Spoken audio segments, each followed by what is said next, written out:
UK services, Lamarzi and who1.co.uk present the 20 Megabyte Doctor Who podcast.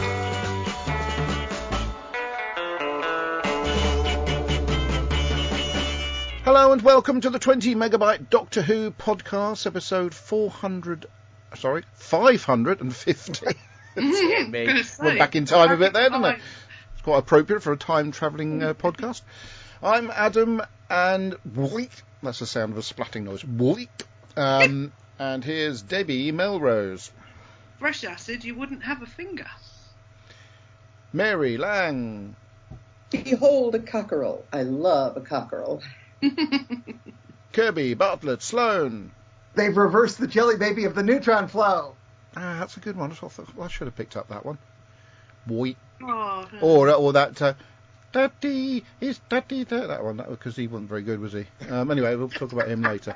He wasn't very good. I don't think he was very good acting towards a camera. He's all right when he can interact with the actual actor later on in the story. But anyway, I suppose we should get on with the show. Today we're going to be talking about the Rebel Flesh and Almost People. I forgot the title when I wrote the preview on the thingy of the video doodah.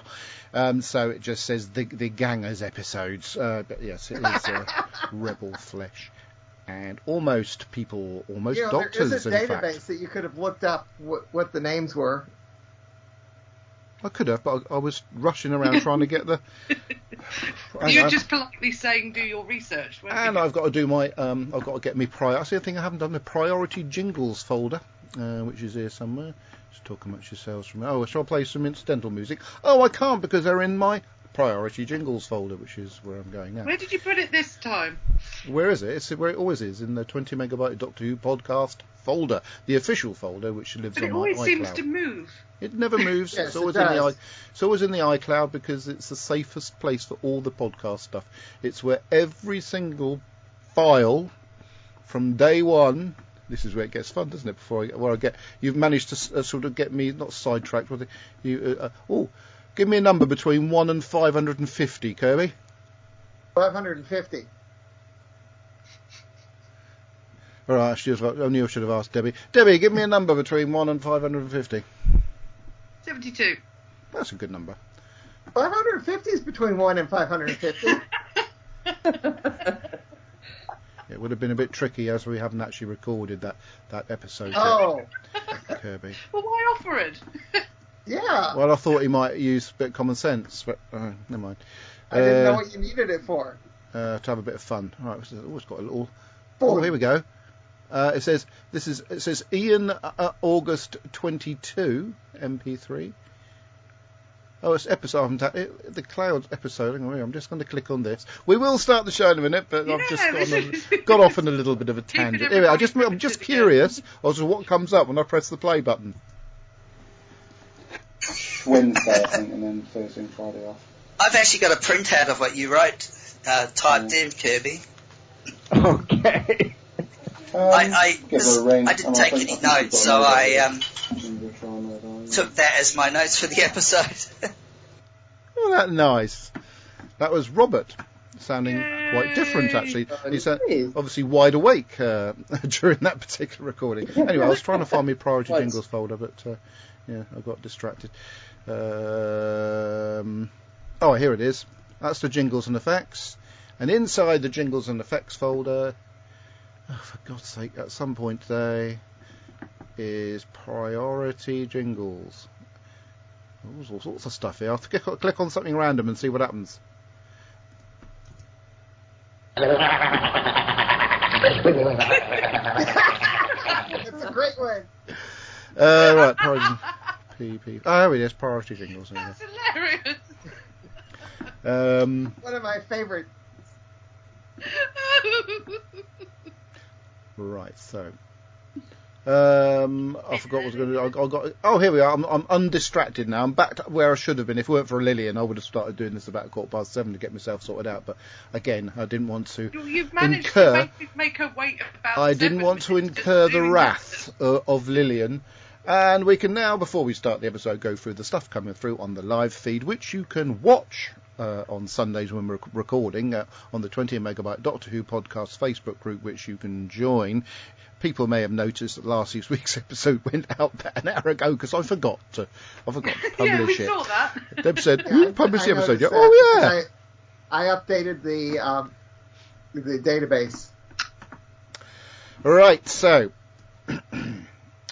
Lily Romer said hi. Terry Miles said hi, everybody.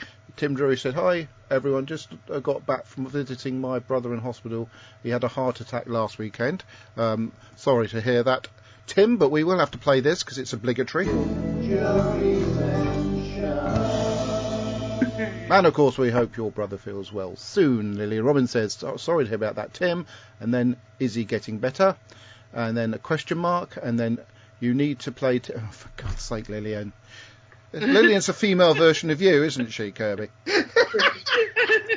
You've been funny so far. You've been funny so far. What do you mean so far? I'm always bloody funny. Right then. And the Rebel Flesh begins with... There's more. Oh, it was me. I've got them on Apple TV, so it's not... we're actually doing a scroll now. Tracy Island approaches with a very good drone shot of the approach to Tracy Island. And then we get some shots. What do you mean? What is Tracy Island? Beg your pardon? That's Caerphilly Castle. CGI onto an island. I'm going to have to capture that sound, Debbie. What is Tracy Island? What is Tracy Island? Can any of our listeners believe what Kirby's just said? What is Tracy Island? Understand. You don't understand. Google Tracy Island. Well, I'll allow you this one, Kirby. Google Tracy Island. Anyway, how? You'll do it now. Yeah, good. We'll get to the end of the episode How? now. Yeah. Anyway, Tracy could be spelled different ways. Come on, Adam. You know you can't take a joke. What they said about my stress levels. Off air, of course, listeners. Okay. What? Yes? I watched that show when I was little. I think it's more than just a show, Kirby. I think there's several feature films and stuff that's been made off the back of I haven't seen any, even though I'm a fan of Jerry Anderson. Of Jerry Anderson. Obviously, I was watching UFO a couple of weeks ago. Yeah. I did not remember that Tracy Island was. So you didn't watch, that. you didn't watch Blue Peter correct. and you didn't watch Blue Peter and the Naughties then. Well, it went completely over my head because I Thank don't know you, that Mary. I'll accept that. I wouldn't expect you to know what Tracy Island was. Adam, I think the Americans didn't have it thrust down their throats like we did every Saturday it's morning. ultra geek. I was watching it on all the time, as was Terrorhawks and Captain Scarlet, constantly, along with Land of the Giants and some other 60s brilliance. I was watching it all through the 60s, and I loved it. I'm not sure there's any way of watching the old ones, and I've heard there's a good documentary on Netflix Prime or something like that about. iPlayer had a good one. Mary, we're talking about the Jerry Anderson Supermarionation shows, Thunderbirds, which I never saw. Yes, okay. Back to Doctor Who, right then. So this crew of people are messing around in this pot, and on the slightest tap, so this ganger who fell in must have been should have been a Premier League footballer, because the slightest tap, and they were in the thing. Oh, anyway, but obviously it started off. Yeah, and just carries on. Now the thing about this scene is it gives the impression that the rest of the story is going to be quite light-hearted, because that is quite a funny sort of comedic scene. I don't think it's meant to be funny, Adam. But it is though. The way and he starts melting, and he's obviously not bothered about it. The fact that he's melting at that stage, and then the title sequence, blah blah blah. There's Matt Smith, Arthur Darvill, and Rory's playing darts in the TARDIS with his missus. The Doctor's. Yeah, like all the clothing scattered around on the railings and stuff. Yeah, and the Doctor's looking at the positive, negative readouts of Amy's pregnancy, and then there's a bit of a bumpy ride, and eventually they land on Tracy Island, the Doctor notices the sort of. Well, Master, I was doing a lot of research just because it was fascinating about Caerphilly Castle. Have you been there? I'm glad you find that. Yes, I haven't been there, no, but I have watched several archaeological and history-based programmes which feature Caerphilly Castle, and also obviously about the Tudors and all that malarkey, of which, as you well know, I'm related to. Yeah, blah, blah, blah. I'm related. Yeah, that's true. Hello, Ben. Run for the hills. We're doing heritage again. God, we're not, are we? Do you know what? I found out once. Yes. Everyone in the world is related to Adam. And yes, that's correct. Say that, and then we never have to. I'm going to set up a club. Anybody can prove they're related to me, apart from the royal family and Prince Harry and stuff. Not the Duchess of Sussex. She isn't related to me, only by marriage. Okay, let's set aside 5 more minutes for him to go off and do. No. I just wanted to find Ben. Ben, so if you start this club, Adam, are you expecting many members? You've done T-shirts. I'm beginning to why think not? that the name Why not? is like the original Adam, who is everybody. Mary, I'm pretty sure if I look back through the rules of the history of the show, you're not allowed to be too cheeky, and that really did go over the boundaries of cheek. I'm sorry. Ben, were you listening into the bit where Kirby said he didn't know what Tracy Island was? No. Okay. Kirby doesn't. I'm not surprised, but I'm also shocked. Talking of Tracy Island, so they arrive. She was a lovely girl. I went to school with her. Talking of Tracy Island, they arrive on Tracy Island, which is Caerphilly Castle, like you said. Oh yes, we could bang off about the history of Caerphilly Castle and stuff, which is fascinating. There's plenty of programmes, especially, and most of them. Hang on, let me finish my sentence. And most of them are hosted by Alice. What's her name? Dr. Alice. What's her name, Deb? Dr. Alice. Cravey. I don't know. Dr. Alice Roberts, she's Dr. Alice Roberts, because they just started a new series, Digging Britain, haven't they? Which is fab. Yeah, we've been starting to watch that. It's fantastic. They do digs all summer, and then they make the programme afterwards, and we get it in the spring. Love it. They do digs all summer, and then they forget about them, and in the winter, they all fill in with water. Yes, they do indeed. That's archaeology for you. Anyway. Master. Yes. They used not only Caerphilly Castle, that's where most of the scenes were, but that extremely long corridor, like the one Jennifer comes running down when she's transformed. Also, it's from the very first scene. That's in Cardiff Castle. Splendid, thank you very much, Kirby. I haven't been there either. Castle. I've seen it when I used to skive off school and I was walking around Cardiff. Wait, are you telling me that they moved around? They use different sets? They're different sets, and locations. Yeah. Wow. Are you telling me there's more than one castle in Wales? Yeah, really. Hang on. Mary's sarcasmometer's going off. It's going to be hitting the back end of it. It'll be breaking that cheek and sarcasm. Caerphilly Castle's the second largest castle in Britain. What? Just after Windsor Castle. Thank you for that. I'd like to go there, but it's in Wales, so I have to go a long way. So anyway, they're at Tracy Island, and there's a funny scene in which the doctors, they're poking around, and there's this pipe which Rory touches, and the doctor says, acid. They start this so lightly. Yeah, which I like. I like the way you don't know what's happening in the story. They start off with these little slightly comedic scenes, the banter between them all, and they go in, and then the doctor uses his psychic pad thing to pretend he's somebody else. Psychic paper. Yeah, and I just thought of the scene as they walked in. You know, the Scottish bloke. He comes in, sort of brandishing this stick thing. Do you mean Macbeth, the Scottish bloke? He probably has played Macbeth, to be fair. Yes. Sorry, my bad. Hot potato or Christmas yeah. And of course, there's these people are in their little Borg booth thingies with all the graphics and stuff, while the gangers are going around brandishing sticks and things. Doppling. So they have a little look around. The doctor finds this sort of tank which looks like a tank of cream and starts. It's the fondant from cream eggs. Yes, he starts. They should release that in a jar by itself so you can spread it on toast. He starts sort of getting feelings from it it's got a consciousness or something like that, and he's sort of drawn into putting his hand in it. as well. What? And then Master, Rory, Master. No, it's not in this episode, although it would have been quite. He already knew about the Flesh. Yes, I know that. But when at this stage of the story, we didn't know this. Can you tell him off, please, Deb? Quit it. Really? Quit it. This the same as we Oh no! I've called this episode 450 live on the live feed. Oh, can I edit that? No. Hang on, see if I can edit it. Oh, I think I can. Oh.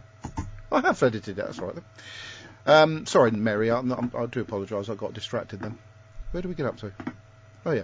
That's my job, is to distract you. Dipping fingers into. Yeah, that's it. Fortunately, the Doctor didn't lick his fingers. That would have been another thing altogether. And then your fingers are clean. Then we meet that northern bird. What's her name again? The northern one.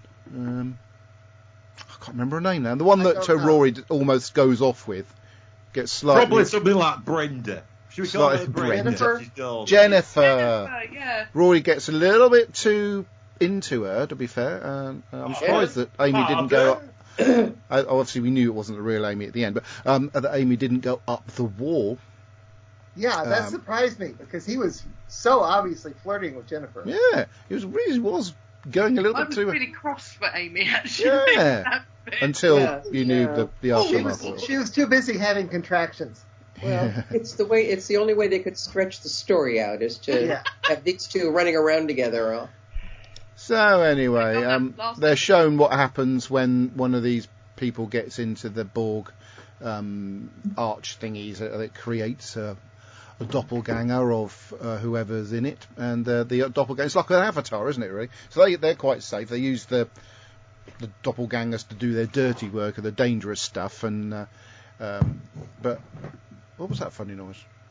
Did they feel the death? Ooh, that was me. Oh, okay. Sorry, Deb, what did you say? Do they feel the death? They don't, do they? That's why they're so blasé about it. Yeah. Who doesn't feel the death? The gangers or the... The controller, the ganger. No, neither of them do, really. The humans. The humans, but at the earlier stage... The gangers, as Jennifer said, she does. Yeah. Okay. Yeah, but Jennifer's a liar. But anyway, there's a danger of is it like a solar flare thingy that's coming to get them? They've had one already, and there's a second coming. Yeah, so they have to... There's a second coming? Jesus Christ. Oh, God.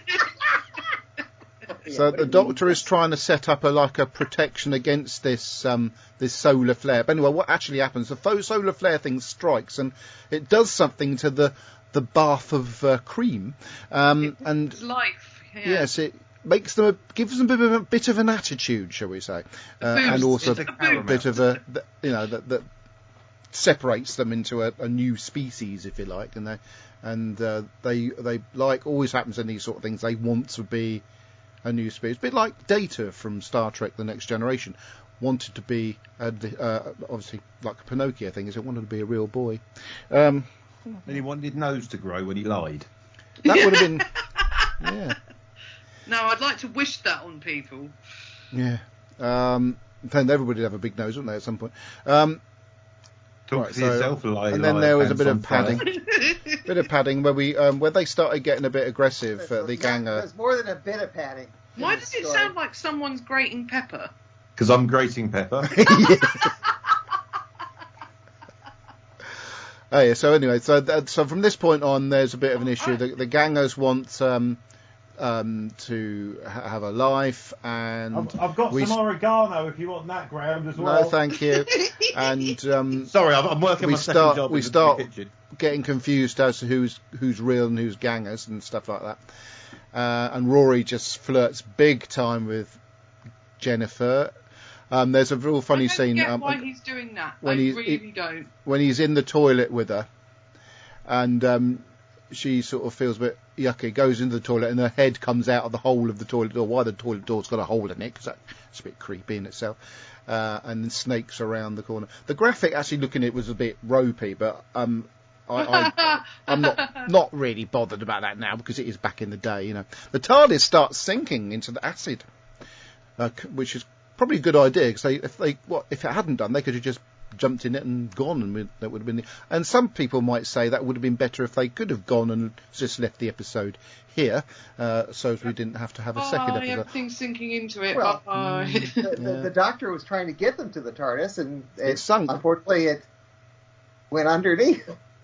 And then, of course, while Amy's skulking around the catacombs and whatever, she sees is it Frances Barber, the eye patch lady? Is that the actress? I can't remember. Yes, yeah. Peeping through a hole and saying, "Was that Dempsey or Makepeace? I can never remember." That's Glynis Barber. Oh, sorry. Jennifer's sister. She was blimmin' nice, Glynis Barber. By this point, they were crediting her as eye patch lady. Oh, well, yeah, eye patch lady. Because everyone was like, "Who's the eye patch lady?" What, Dempsey or Makepeace? I'm lost. Anyway, there's a mention of the Scottish bloke who has a son, and obviously that's had some bearing later on in the story. They have to mention that he misses his son, so it went on. They're all like talking to each other and trying to work each other out, and they're trying to in some ways they're trying to sort of assure the gangers that the gangers can live on and stuff like that, but the boss woman doesn't trust them at all, and nor does ganger Jennifer, who has got major attitude. It's quite different from the real Jennifer, who's quite softy, quite nice, the one that Rory actually fancies. But ganger Jennifer, or one of them at least, is able to fool Rory on a few occasions, and then the episode ends. This is episode 1. The Doctor meets his doppelganger, and of course, before his face formed properly, it's quite a cool look. I'm the Doctor, and that essentially is the end of episode 1. Blast! Oh no, hang on, where's my Apple TV gone? There it is. Episode 2 of the story, which is called The Almost People. Let me get there. Sorry. Wait for Kirby. Come on. Oh, that's Cricket. Wait, Cricket. Quit it. No, maybe not. I'm watching these off of a DVD instead of whatever you're using. I'm using Apple TV Files, what I own. And something really irritating. I've got this two different sets of DVDs. The original one, and then I've got an all Matt Smith compilation set of DVDs. And on that all Matt Smith compilation, it splits the story between two different DVDs, which is irritating. Sorry about that. Whereas the original release did it properly. Sorry, Kirby. Where are we going to? So we resume with the doppelganger Doctor trying to sort of settle down a bit.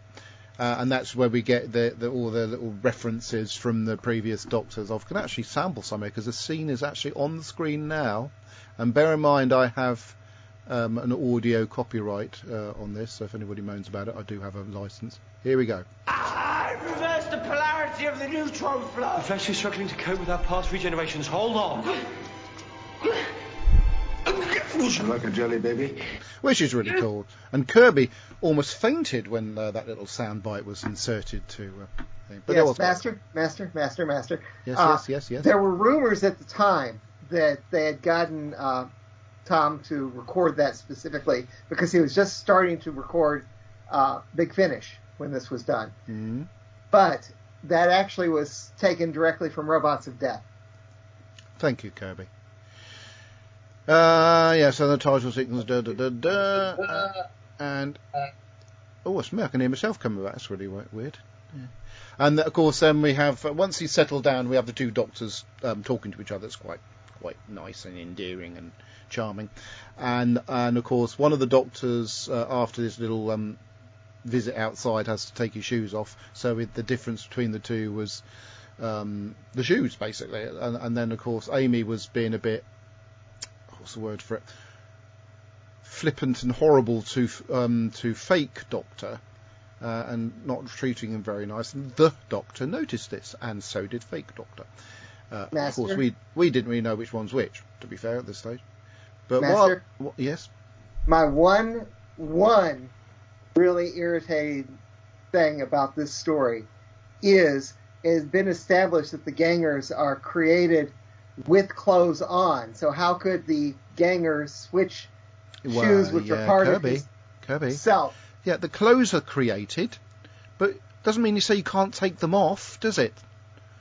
They're created by this fluid. It's just when they swap the shoes around, they're just flesh shoes, but they're still they're still an entity on their own. I suppose they're living shoes in some way. There's the doctor conscious when pair they of leave. shoes walking around. I would guess, Kirby. Kirby, I would. And then if he destroys those shoes, they'll have feelings. I would shut up. I would guess, Shoes Kirby, have souls, Kirby. that when he got back into the TARDIS, he probably thought, I know, I'll change into another pair of shoes from this extensive wardrobe which has been featured in Doctor Who on several occasions. So I wouldn't worry too much about the shoe issue. I don't think that's... Anyway, so there was somebody please think of the shoes. Lots of sitting around going on with the gangers plotting to destroy the humans because they want to destroy them, and so destroy all humans. That's a great game. While the doctors plot to save the day together, and I'm just going to. There's a lot of sitting around talking in this episode actually. You find that in TV programs. So after sitting around and being scared of Mad Jennifer Ganger, because she seems to be the only real mad one, and obviously that's the one that Rory seems to take a bit of a liking to. Then, yes, the boss one calls in almost like an airstrike, isn't it, to come and wipe all the gangers out. Now, was that real one? Was it the real one, or was it the who actually called in the airstrike? I couldn't work that one out. No, they never called in an airstrike. It wasn't an airstrike. They just call in the rescue. Rescue. That's it, to wipe out the gangers. It was the real captain the first time, but then she got cut off when they wanted the code word, and then it was the fake one who actually called him and knew the code word. That's it. Yeah, because she would. But as they were walking around the corridors at some point later on in the story, they find these sort of little puddles of sort of melting gangers with their eyes open, sort of looking, dead but alive. A bit like some of the characters in Torchwood Miracle Day when they were sort of dead but they were alive, sort of thing. There's also a shot of a puddle with a face in it, which reminded me a little bit of Cassandra, especially when the mouth came through the puddle and the eyes opened. It was quite creepy but quite good. And of course, all these. It's basically a pile of sort of melting bodies in the corners. Very creepy, but effective. So, where are we? How many minutes have I spent on this? So, eventually, when everything was going really badly, all the humans got locked in a room, and the gangers were running around, sort of trying to escape and just leaving the humans to die. And Rory got totally taken in by fake Jennifer, and he got dragged away, going, "Sorry, I'm sorry," to his missus, who was sort of glaring out of. And I thought at the time she didn't look too, annoyed. One of the doctors goes and sets up a wobbly Skype call to the little son of the Scottish bloke, and the link was obviously terrible, a bit like 1970s graphics on that one, and the acting of the little boy. There's a solar flare going on, remember? I know. Oi! Well, sorry, I was just. Yes. What? What were you doing, Ben? I was just doing this. This. Playing guitar? Oh. Yeah, all right, thank you. A bit of Fleetwood Mac's always good on every show. But I'm just going to play a little sample. Just because, yes? Just because we were talking about the gangers, and I thought, they can go their own way. I'm just going to play a little sample of the little boy when he was a hologram. Want to speak to Dad? Yes. That as sort of the only thing that really irritated me, because I don't blame the nipper, but whoever the director was sort of put him in a position where he was a bit more comfortable talking to nothing. Too much sugar. Yeah. also that little boy was awfully patient because the ganger dad goes off and the real dad gets killed, and it's like 5 or 10 minutes, and there's no one in there with the hologram. Yeah, I wondered about that too. Why is that little boy still hanging around? That can happen. He wants to see his dad, so he'll hang around for him. But anyway, just after that,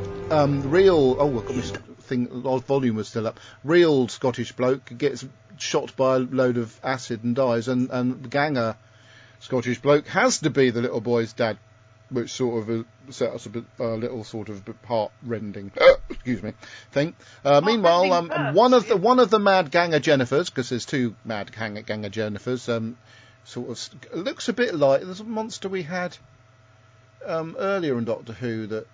Oh, it was, remember that one? One? Lazarus, yeah, that's what it reminded me of. Yeah, very, very when much like chasing round. Oh, what now? Well, I agree.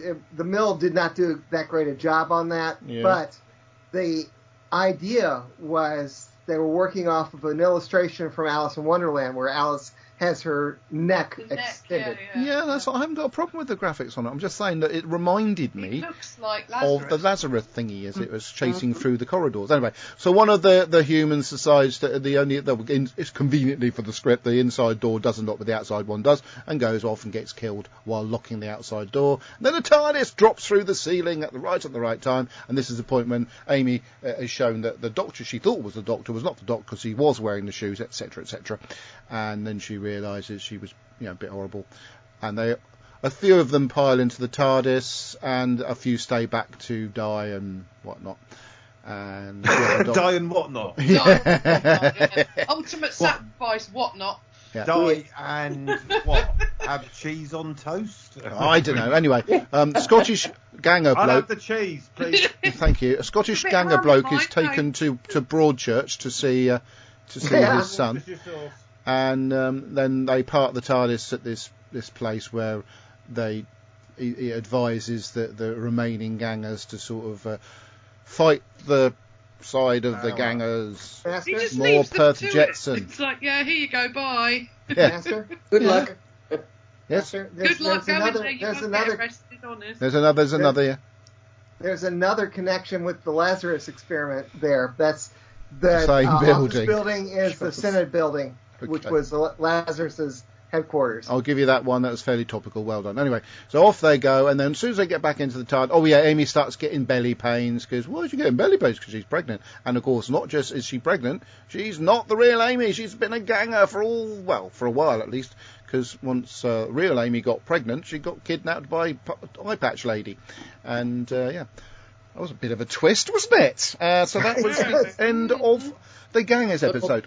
So, what I'm going to say about it, Kirby, is that, once again, after having not seen it for 10 years, I was thinking, oh my god, this is going to be absolute tripe. There were elements of annoyingness about it. It probably could have been condensed to a one-part story, but on the whole, it was quite good. I mean, it was. Are you reading my mind? I like the slightly sort of confusion aspect of the who's who, and you can't really trust anybody sort of thing because you don't know who's a ganger and who isn't. I liked the Doctor's interaction with himself as the Matt Smith Doctor, and the fact that Doctor didn't get, or that ganger didn't get embroiled into all the other conspiracies that were going on amongst them. And I like the big twist at the end when we find out that Amy was in fact a ganger, etc., etc. All in all, I didn't think it was anywhere near as bad. I mean, if you hadn't sort of told me it was bad and I'd nearly sort of agree with it, I would have probably thought, oh, that's all right, that's not too bad. But now I'm thinking, compared with its scathing criticism that you gave it last week, I'm quite happy that I sat and watched it over the last few days, and it made me feel. Hang on, it made me feel very nostalgic towards the Matt Smith era. Kirby, as you're trying to butt in, I'll let you go next. Yeah, I was going to say, you better let me go next. I deeply apologize. Actually, I want to go next. Oh, okay, go on, Kirby, you go next. I deeply apologize for that because I don't know why I said that. Apparently, it's been 11 years since I last saw this. Oh, me too. But somehow we said last week, Kirby, we said that you'd watch it and be surprised, and you said that you probably would. Yeah. So you don't have to apologise so much because you already softened the blow last week. And quite frankly, there's no point because we don't accept apologies around here. I'm not sure what happened in the 11 years that my. Right, let me talk you through it, Kirby. We'll start recently and work backwards. In 2020, there was a pandemic. Go on, Kirby. But I'll do my own podcast. Don't worry. I was surprised. I mean, I went into this thinking, I'm not going to like this, and I was very surprised. really, really good. It's not bad at all. I'm not saying it's the best thing ever, but it's certainly not bad at all. There were two. I have two issues with it. The shoes thing, which I disagree with you. All right. And it's too long. Yeah. It could have been condensed. Yeah. There's way too much. Just like the liquid they were coming out. Other than that, it was really, really good. Okay. Thanks, Kirby. Debbie, what did you think? Well, I enjoyed it a lot better than I did the first time round, like everybody else, but I still found it so long. I really didn't like the way they wrote Rory in this one at all. It was like he absolutely adores Amy. He's worried because Amy's a bit poorly, a bit off. Yeah. He wouldn't go off chasing somebody else. But I let him off because it wasn't the real Amy. Rory, you know, it's that's like, what I'm saying. That's what I said, Deb. Most of it being indignant for him. But maybe in his maybe he was subconsciously knew it wasn't the real Amy, so that's why he was able to do it. I don't know.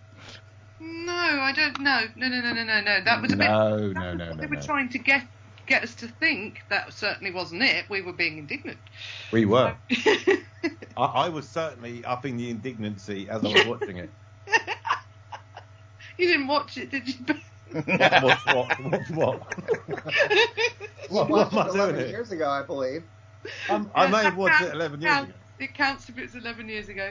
The special effects, very reminiscent of Lazarus, and I like the music again in this one. I like the opening with Dusty Springfield. That was I enjoyed the use of the music through this, but I did find it so long. And if they'd condensed it, it would have been fast. It would have been exciting, more exciting. You don't need long build-ups. You don't need all this padding on this story. This story would have been slick and dunk if it had just been straight off one episode. It would have been terrific. Yep. But other than that, I enjoyed this episode a lot more than I thought I would, a lot more than I remembered. I look back and I'm like, why do we remember it as being probably because it's just that thing. It was just that padding and the fact it was a little longer than it needed to be. And then obviously we hit down with Rory trying to find Amy at the beginning of the next, and it's like, big adventures are coming. So obviously that's probably why we look back at it like, okay. But it's still a good episode of Doctor Who. Thank you. 11 years ago, I said I liked it on the podcast, so I'm surprised that my attitude changed. Yeah. Good, I'm glad it did. Ben, did you want to say anything about it, or would you like me to just skip over to the star of the show? No, I think what needs to be said at this point about the episode is, whilst we're all sat here discussing the ins and outs and sometimes even the whys and the wherefores, what needs to be pointed out more than most things at some point when they're not pointed out, which means it does need to be pointed out more relevantly sometimes, and things that aren't pointed out, which sometimes could be construed therefore that those things are not important. Are you reading this? Oh, God. Let me just go back a little bit on my script. Which may make things that are less important. It's phone's ringing. No, it's my tribble purring. Love the sound of Ben's voice. But ultimately, what it comes down to is the fact that people were born from cream egg goo, and I don't really remember much more about it because I'm sitting here and I'm distracted by cream egg goo. That was it. Well, one of many things, Debbie. But the rest of the whole story just dreaming about cream eggs. No, I mean, what it is that I'm not sure actually which episode we're talking about because I thought Free Miragsman was in this one. So I think I must have I mixed memories. But from what I remember, it was darn good. Thank you for that. Right, everybody, this is the star of the show here. It's Mary Blitz Lang. Well, you're all complaining that it's overly long, and I absolutely agree with you, but that would have deprived them of those two cliffhangers. So I think this is 2 episodes written around 2 cliffhangers, because I think that they thought it was really cool to have the Doctor revealed as a ganger. And then, of course, we've got Amy revealed as, being pregnant. So, and I agree that it is overly long, and I think that whole subplot of Rory looking after Jennifer, is just another way for them to extend the story, forever and ever. Because whenever that aspect of it came up, it would get really dull, and that's when I'd be aware of how overly long it was. I'm a nurse. I'm going off to be flirty with this other No, lady. yeah, I forgot about the nurse thing. Yeah. And it's kind of a tired old theme of replicants wanting their own lives, and it reminds me of Blade Runner. And again, it seemed like an awfully big story just so that the Doctor can turn around and kill off Amy at the end. Because if he already knew about the replicants and already, knew what their nature was and all that, why do we have to go through all this? Well, it was like it would. Somebody justified it. They justified it. I already knew all this. It's like he was just double checking. It felt like when he says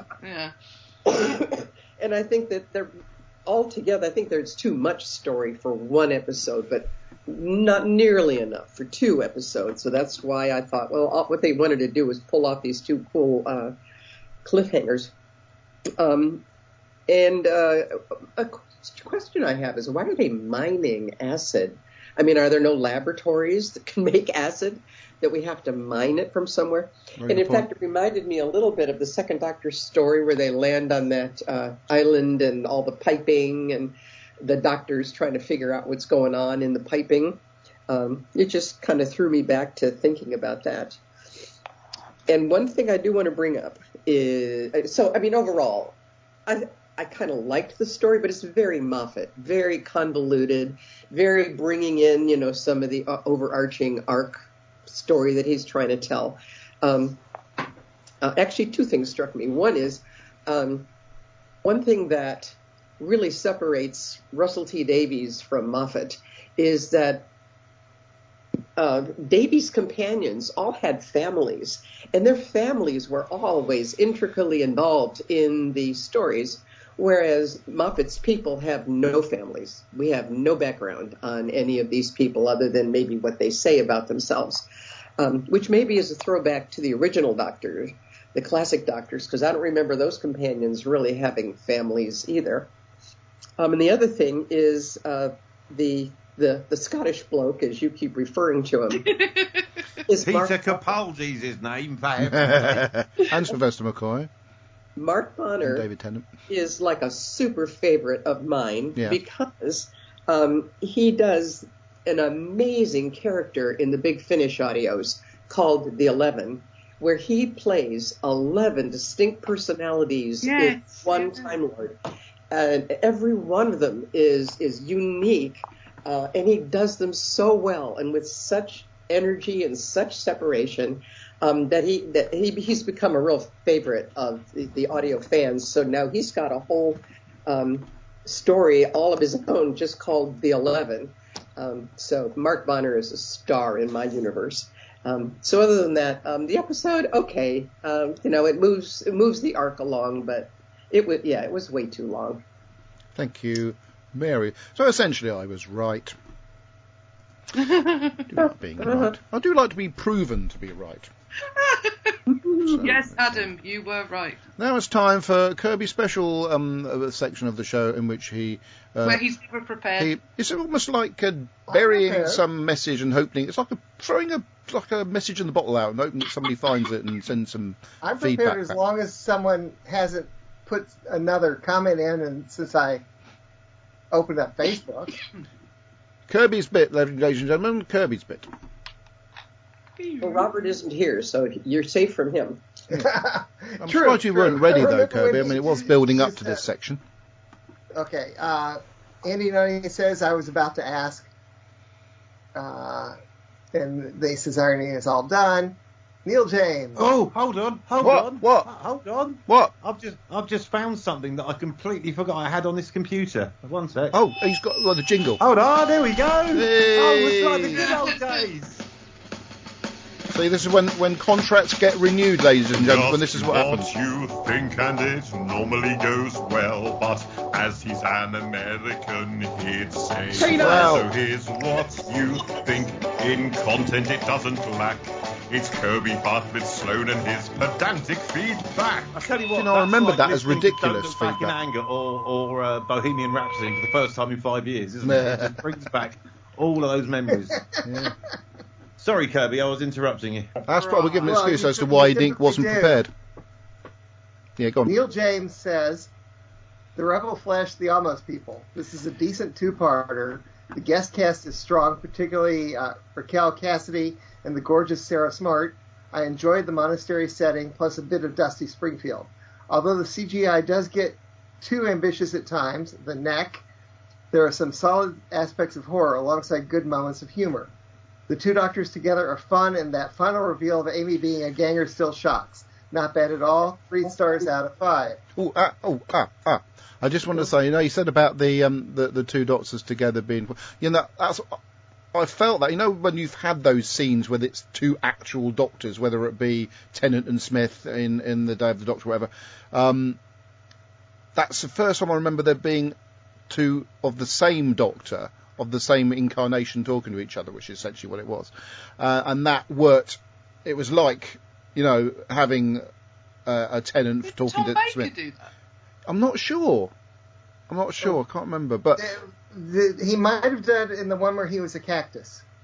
yeah, but it was a baddie then, wasn't he? This is when the Doctor was talking to the Doctor as the Doctor, and I thought that worked really, really well. I thought it was consistent with the Doctor meeting his previous and future incarnations. Anyway, move on to Neil. Well, as the writer was saying in the Confidential, he found that to be really easy to write because he noticed that the 11th Doctor had this tendency of talking to himself anyway. Yes. So it was... Anyway. Yes, anyway. Mr. M says... I thought we did none. The Rebel Flesh and the Almost People by Matthew Graham. Oh dear. This is my least favorite New Who story, except for one other, no prizes for guessing which. This story is an incoherent mess, unengaging, with lazy dialogue and boring characters. The plot meanders around with nowhere interesting to go. The cast are mostly awful or wasted. The Flesh are an interesting concept, wasted by turning it into a tired and cliched doppelganger story. Half of the cast dying was so predictable. Why is Jennifer so crazy? And how come the Doctor can suddenly cure cancer? It wasn't cancer, it was a blood clot. The child actor is abysmal. What is going on with that wall of eyes? This story does nothing to resolve or answer any of the philosophical questions it raises. The double Doctors seem to be a wasted opportunity, barely affecting the outcome of the story. What? It does. In fact, it feels... People have their opinion. In fact, it feels to me like it was only inserted to act as a red herring for the astronaut-killed Doctor we saw at the start of the series. True. Karen Gillan is hot, but Amy having such issues with the Doctor duplicate just doesn't sit right with me. The Doctor learns that Amy has seen his death, but this is not discussed any further. It's nice that they give Rory some more material to work with, but it's a shame that none of it is any goose good. The cliffhanger ending is a good moment, but not even that can raise my opinion of such a terrible story. At the time of first broadcast, I was utterly distraught, and this was the first time I had ever felt bored by an episode of Who. I would give part 1 2 out of 10 and part 2 3 out of 10 simply for the ending scene. Yes, As you were saying, yeah. I do love the fact that even after all these years, he doesn't proofread what he posts. And the eyes thing, I thought I mentioned about the eyes thing. That was explained because they said the last thing that stays alive of the ganger is the eyes, and also, I quite like that. Go ahead. Oh, that's right. I like that element. I thought that was quite effective. I like creepy.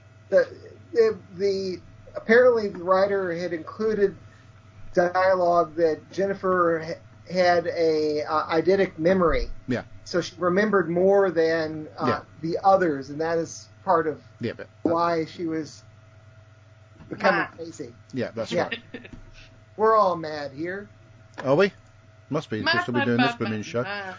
Okay, well, thank you. What else have you got? Let me refresh the page to make sure. No, I don't think you need to do that. There's nothing new. Let's see if anything's coming through on the live feed. Somebody called Lillian Robin says, They don't state why they mine acid. That was also mentioned by somebody else just a minute ago. It's a science fiction TV show. Oh, sorry, science fiction fantasy TV show. Yes, it is. Or Lillian. They've got a massive alkali plant on the other side of the planet, which you didn't see. Right, so... Where were we up to? Oh, yeah, so we were doing some feedback. Right then, this is the stage that you can go and get yourself a glass of wine or a cup of tea. It's never too early. Never too early for a better one. 7 o'clock on Saturday night, so I've just finished the second batch of ironing of the day. Sure you wouldn't know it in 2 lots. We've done 2-part story, so very well, very appropriate, very up. Thank you very much. Thanks to me, hint, Kirby. You just about beat me to it. The Rebel Flesh and Youngest people. Now, from memory, this didn't get too good a reviewing when we first saw it, but actually, on second viewing, but even third, actually quite enjoyed it. I mean, it is base Under Siege, but with a twist in the fact that the Under Siege is coming from inside, and also no one's actually sure who's the besieger and who's the besiegee, if you can have such a phrase, which does complicate things because you've got the same lot running around doing both things, and some you can trust, some you can't, some you think you know who they are, some they don't. I mean, with the Doctor turning out to be they've swapped over and they did that deliberately to find out who they could trust. Trust no one. No, that's the X-Files, isn't it? I'm going slightly off the topic here. However, I did enjoy it because it starts off with the flesh, and you see someone being killed. You think, well, that's a bit heartless and cynical, isn't it? And you find out that actually, no, they're not. They are just sort of some sort of a, side spin-off, even was what I was trying to go from, of a person. Interesting, in the days of AI, could you do that? And then you find it's a bit more than that. They're not disposable because actually do live on. Does get a bit preachy and wokey at the end, but fortunately not too bad. But the story goes on with obviously sentient life wants to survive. I mean, that's hardly surprising because the survival instinct is very strong in all of us. And so, the problem is they found they created sentient life, didn't realise how it really felt. And where this goes at the end of it, with what's going to go on in the conflict between the Walking, you don't know. But in the meantime, you do get the battle of the gangers against the real people, and then you get people who go across from one to the other. So you get the guy who was the dad, and I can't remember his name, but he ended up turning into one of the good guys. You've got Marshall Lancaster being killed off fairly early on, Bazza. You've got Jen was slightly confusing because it seems that there were 2 gangers at the end of it. So what up to the real one, not quite entirely sure there. But again, that was a clever twist because the fact that you didn't know who was who and it wasn't obvious meant, again, you were in the situation of, well, is that a real one? Is that a ganger one? With having 2 flesh ones. And then with the 2 doctors, but the doctors, it did get a bit annoying with the finishing of the sentences. You can see why Amy wanted to throttle at least one of them. Would get rather annoying. But again, it just shows that if you do get to a copy of a person who's a direct copy, then that person, the copy again, goes off and lives their own life. You're going to get a divergence in its telepractice trousers of life and trousers of time. Again, going off on slightly a tangent here. But you're actually going to create 2 versions of the same things. And if you remember with Star Trek, The Next Generation, there's an episode where you had Thomas Riker as well as Will Riker, and they both became people in their own right. So that's the problem with gangers, is you end up with that. Now, with this one, it did resolve itself because you had the leader who realised what was going on, and you had the fake Jen, if it was even that, who really turned loopy and turned into some sort of Hydra creature. And then you had the fake doctor and the fake leader trying to fight them off. And then you all got to the TARDIS, and you've got the dad who steps in the shoes, becomes a dad. I must admit, I did find that quite moving. I think as we all are, we're all parents. I think it's being a parent is one of the most amazing experiences of your life. So to suddenly have it thrust upon you, but he didn't have it thrust upon me because he always was. You just didn't realise it until now. If you see what I mean, I feel like complicated, but I know where you're going. You got the one guy who did survive as well. The ganger he was a bit of a spare part, wasn't he? He didn't really seem to do really much. He just be in the background, sort of almost as the everyman, the chorus. But he somehow survived at the end of this when he went in with the boss to sort of please take the case. You've got to stop doing this because you are creating real people. That's when he came into his end. You had Basma disappeared. And then you had Eye Patch Lady kept cropping up, and then at the end you had that sudden twist that, of course, no one would have seen coming because it wasn't really referred to. It was just a hint dropped away through in the case of, here's a flap opens or hatchway opens, and there's Eye Patch Lady, she disappears again. The Doctor knows something's going on, but again, it's not made a big thing until suddenly it is the big reveal, and it just make you sit back and think, crikey, what is going on here? So I thought it actually, I say on second or third viewing, it did go on a bit. I mean, perhaps it could have made it into a one-part story. I don't know. It would have been very tight because there's a lot going on. It was perhaps a bit flabby. You did have a bit of running down corridors at times, didn't you? But I suppose that's based on the CG. I'm going to get that. But all in all, yeah, I did enjoy it. It passed the time. I also was able to catch on DVD with the 4 night episodes, which I've never seen before. It's new. And also a good piece of news. I know I posted recently I was unable to download from iTunes of the podcast. Having had my our PC titivated and finally got upgraded to Windows 10, it does work, and also it means I know, Kirby please, I can get the Zero Duck Skin, which is a wonderful podcast as well, about that great subject. I know Kirby loves cricket. Be seeing you. It's Ben loves cricket, don't you, Ben? Yes. Yes. Thank you very much, Mr. Andy Nunny, who would probably be sober as it's January. It's sober in January, isn't he? Debbie knows. Debbie knows. Okay, Mary, you've got... I don't know this year. He's not mentioned it. Well, he hasn't, has he? But he normally does it. It's something he doesn't normally partake in. Mary, you got sent some blurb? Yes, this is from Linda and Terry Miles. And they write, this is a very strange story. Sorry, there are way too many flaws. The writer, Matthew Graham, thinks in the 22nd century you have to mine acid. I suppose this is about slavery, but found it was too silly, growing expendable slaves. As always, the Doctor knows about the flesh, at least the more advanced version of the flesh, 2.0. Had to wait till the almost people for the best quote. I've reversed the jelly baby of the neutron flow. Would you like my quote? Even one of the cast pointed out 2 Ganger copies of the dead girl. No, sorry, 2 episodes of rubbish for us. Oh dear, they killed Rory. No, hang on, that was Amy. That's better. She'd become a flesh person. Not really worried. At last she's gone to the maternity ward to have the baby that she is positive/negative pregnant with. We found the story maybe 2 episodes too long. As for Frances Barber doing her guest slot again, please get it over with. Sorry, these 2 were duff ones in our books. It left such a bad taste, we watched next week's one to cheer us up. Next up, Rory gets to dress up and play a Roman again. That boy has got problems. Stay safe, everybody. Linda and Terry Miles. Oh, I love him in the beginning of that one. Or Linda and Terry Miles? No, when he goes to look for Amy. You know what I'm going to say about... That's the thing I seem to remember about when I watched this first time round that I didn't quite get. The Doctor throughout the whole story was trying to save the gangers. They're living beings, yet was quite happy to kill the ganger that was Amy. Yeah. You got that was explained. The future version of using gangers has eliminated the issue. That's one of the things that they were going into the meeting at the end to deal with. Okay, I'll live with it. Unlike accept it, Adam. Unlike Ganger Amy, which obviously didn't live with it. Anyway, yep. So. But it's a good point, Adam. It's a good point. Yeah. Hello, 20 Megawatt Podcast. This is Ian Kirk. Yeah. I saw Avatar: The Way of Water at Gallagher Leisure Park near Leeds. Oh yes. Some might say that 3 hours 12 minutes is too long. Oh, sorry. I do. The CGI is brilliant, but it is obviously based on the model of cowboys and Indians. That is, exploited people are so noble.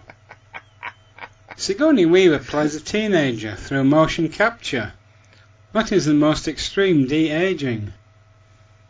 The film, like the Doctor Who story we are reviewing, has an avatar that loves his original son. The Rebel Flesh, The Almost People by Matthew Graham. This story has a touch of Avatar and Invasion of the Body Snatchers. Yes. This is Matthew Graham's second story after Fear Her, which was the one about the girl with the scribble monster, which was not well liked. No. A sudden accident surprise before the pre-credit sequence might be a reference to the Sixth Doctor watching two people fall into acid. There's only one. This is only a ganger, though. Artificial humans who rebel go back to Rossum's Universal Robots, who were organic, as here. Mistreated workers in classic Doctor Who were usually underground. Oh my, Rory makes a joke about repeatedly dying. Rory was previously a Centurion. Now there are duplicates of Amy and the Doctor. We are getting to Amy's child. Yeah. Spoilers. Bye for now. Yes, thank you very much, Ian. Yeah, the Sixth Doctor only knocked one guy into the acid, I believe. Yes. Accidentally.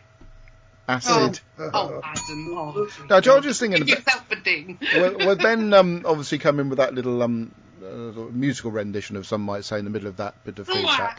And there's Debbie going, Ben. It's like being in an episode of Grange Hill having Ben on the show, isn't it? So I should really pew, pew, pew, pew, every time Ben does one of his naughtinesses. We'd actually be playing the whole thing going, pew, pew, pew, pew. They call me something quite like that sometimes.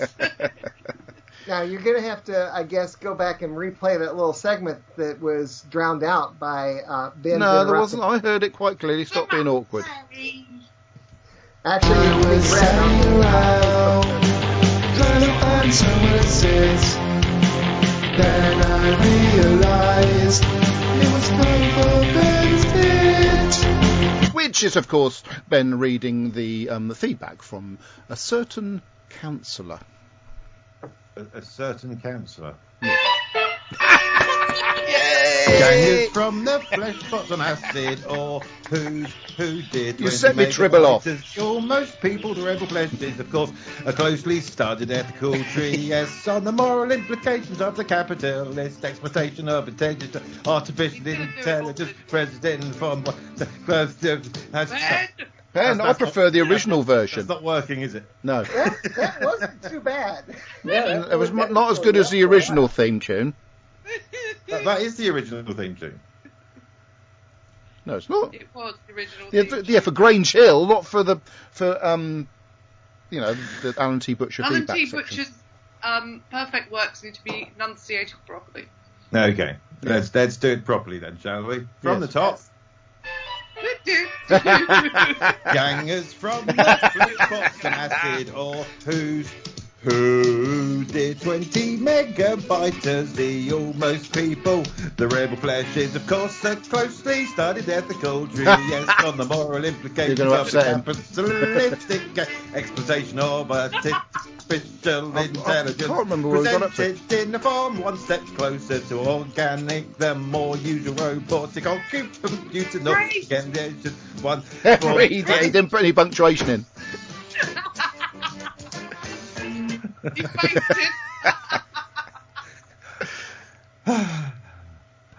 From the top. I don't. Hangers from the Am I dreaming this? On acid, or who's who? Did 20 megabytes to almost people. That's how it's written. I can't help it. He's written it like that. The Almost People, the Rebel Flesh, is of course a closely studied ethical treatise.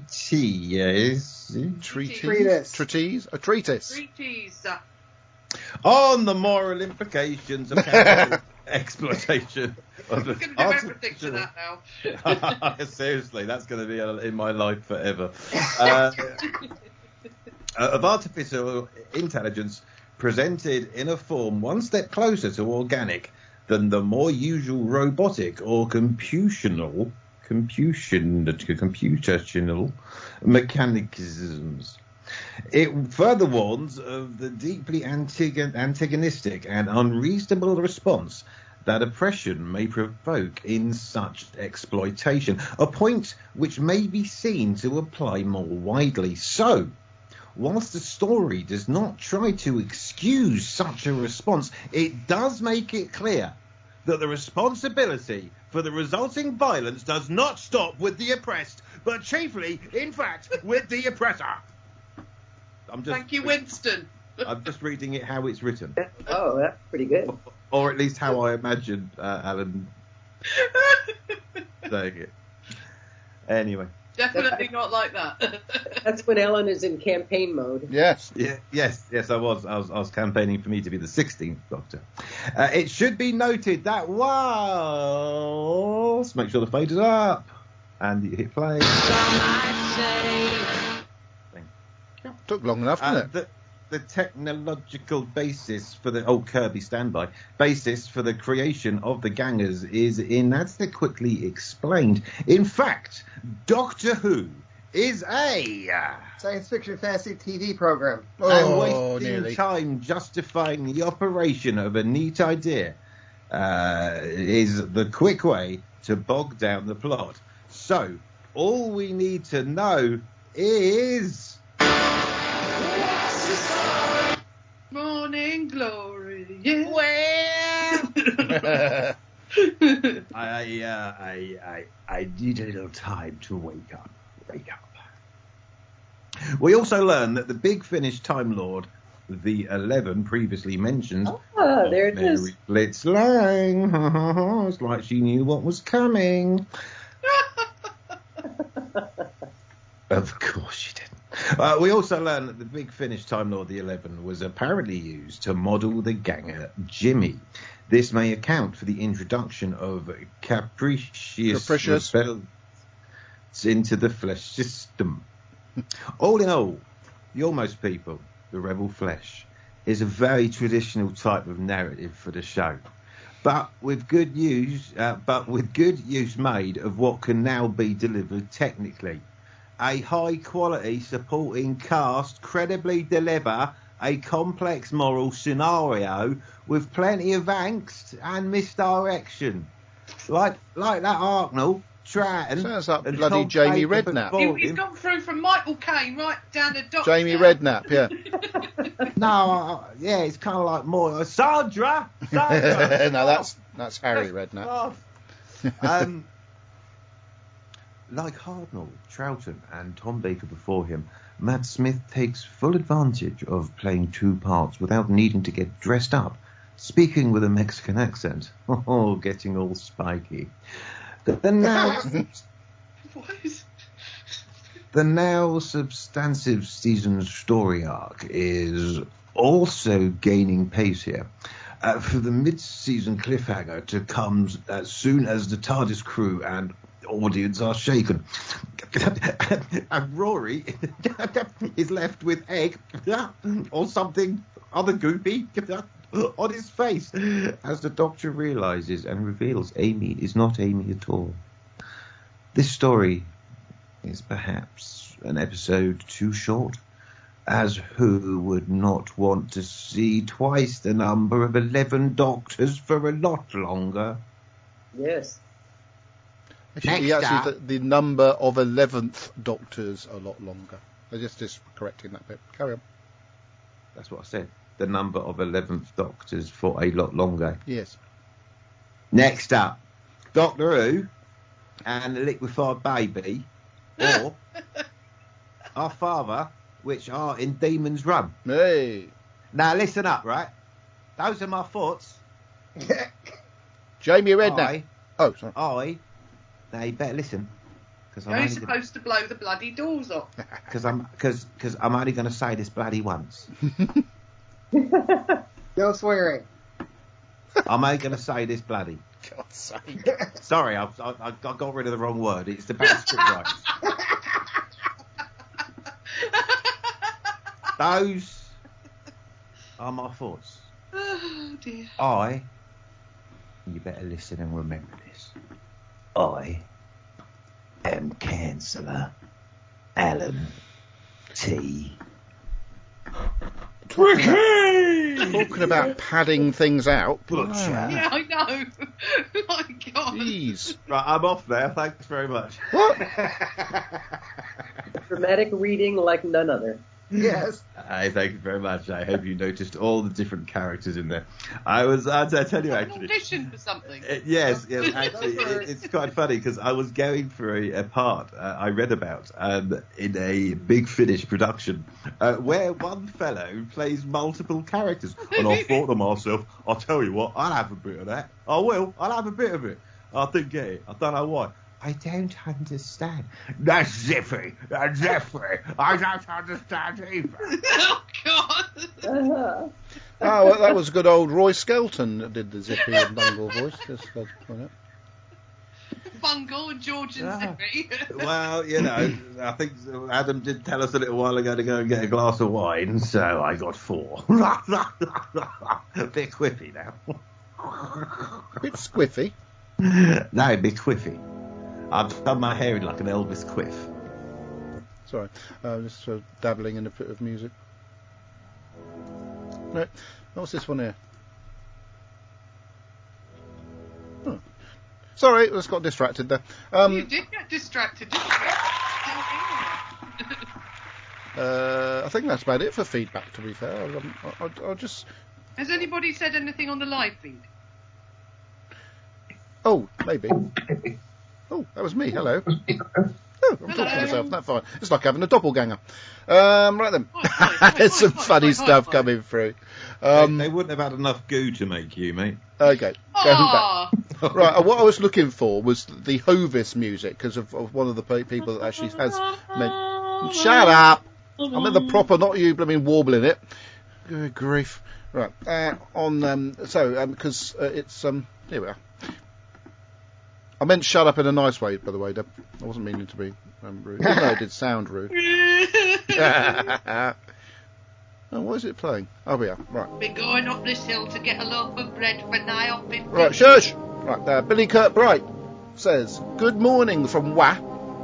And then Lillian said, hi, Billy. And Billy Kirkbright said, hey, Lillian. And then... Last stop on rail shut up! will be on Piccadilly. Oh, God. That's like twas like taking bread to the top of the world. All right, shut up. That's actually Billy there doing that voiceover for that advert.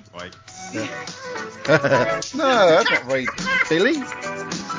You got to play that, surely. No. Where did they get up to? Right, Billy Kirkbright, the Rebel Flesh. I don't recall much of it other than Matt Smith's wonderful impression of a Lancashire accent. It's not as good as Kirby's, though. And then the best bit, Matt Smith all over for Lillian you. Robin, Ben. Yeah. And then Billy. Oh, I'm being told off. Yeah. Susie forgot her real name. Off the 4th series of Grange Hill was on the music video of the Police song "Don't Stand So Close to Me." And then Alan T. Butcher said, I shall try to write longer feedback so poor Ben doesn't have to work so hard to pad it out. Well, the thing is, there's just not enough content there for the full half hour. So I'll do what I can, Alan. I'll do what I can. Clearly. Let's make sure nothing else comes through. No, nothing else has come through. Hold on, this has. So I think I know the answer to this question, Ben, but I presume you haven't compiled a sort of game for us at all during your absence. Well, actually, my answer to that is no. How the hell does that bloody work? He means no. Yeah, I know. That means no. Yeah. Yeah. Thought so. Although I could do you a quiz. We could do an off the cuff quiz. No, it wouldn't have worked. Okay, hello and welcome to Ben's new off the cuff quiz. We do questions. It's gotta be. Adam, what have our sponsors been up to? What sponsors? I'm not doing the sponsors The yet. ones at Kodak UK. I'm not doing them yet. Okay, well, what's the news then? That's what I was just about to do until you interrupted me. Right, where is it? Yeah, your fault, Debbie. Yeah, not yours at all. Yeah, your fault. God dear. I wish these people would shut up when Adam's trying to talk. Yeah, thank you very much, Ben. I support that sentiment. Oh my goodness. News round.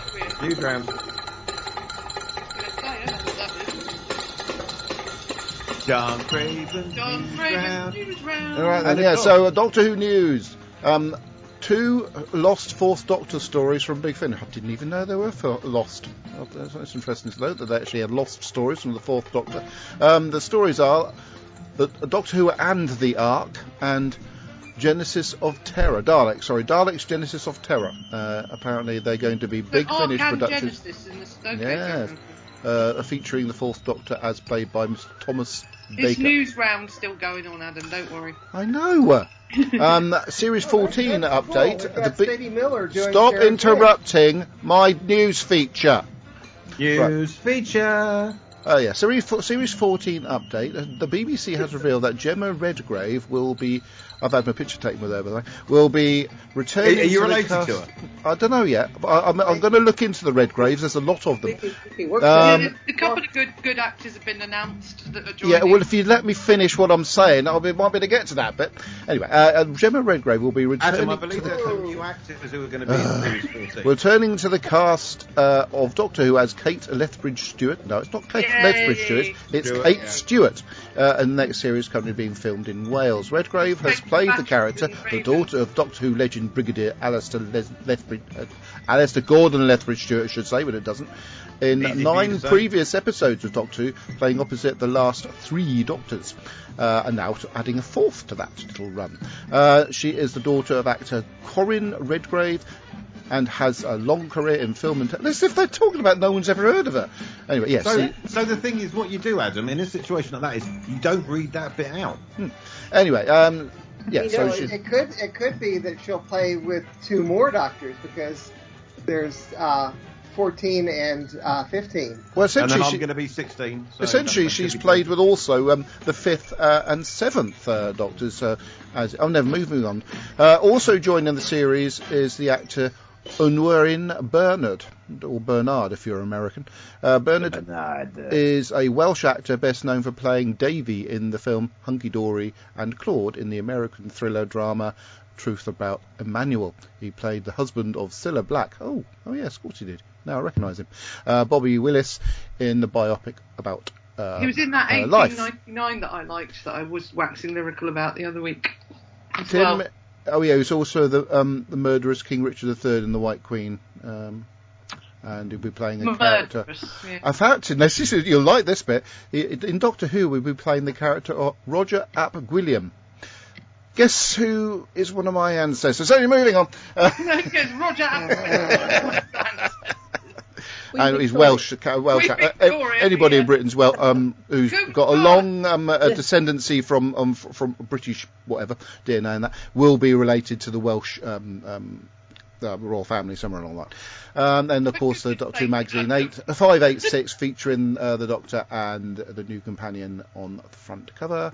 And that's about it really, because everything else is from last week. Now Debbie was absolutely hold on a minute. Desperate.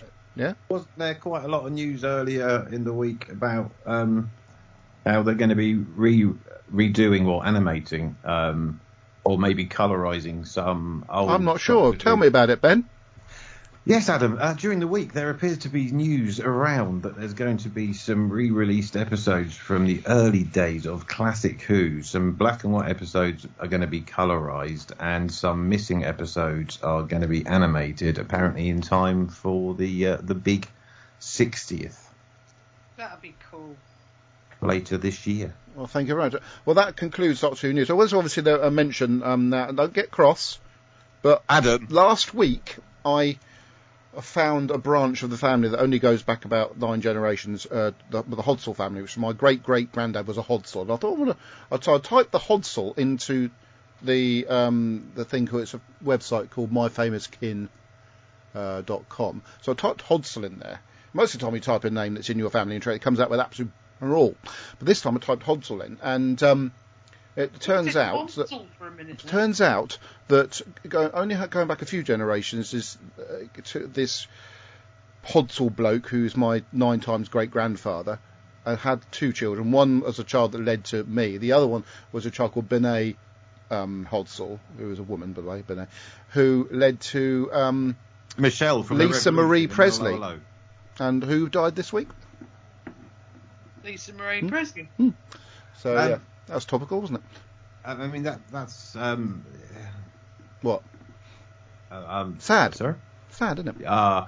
It was sad about Lisa Marie Presley for more than reasons. 2 years younger than me. Others sometimes, but that's next time. And here's Adam.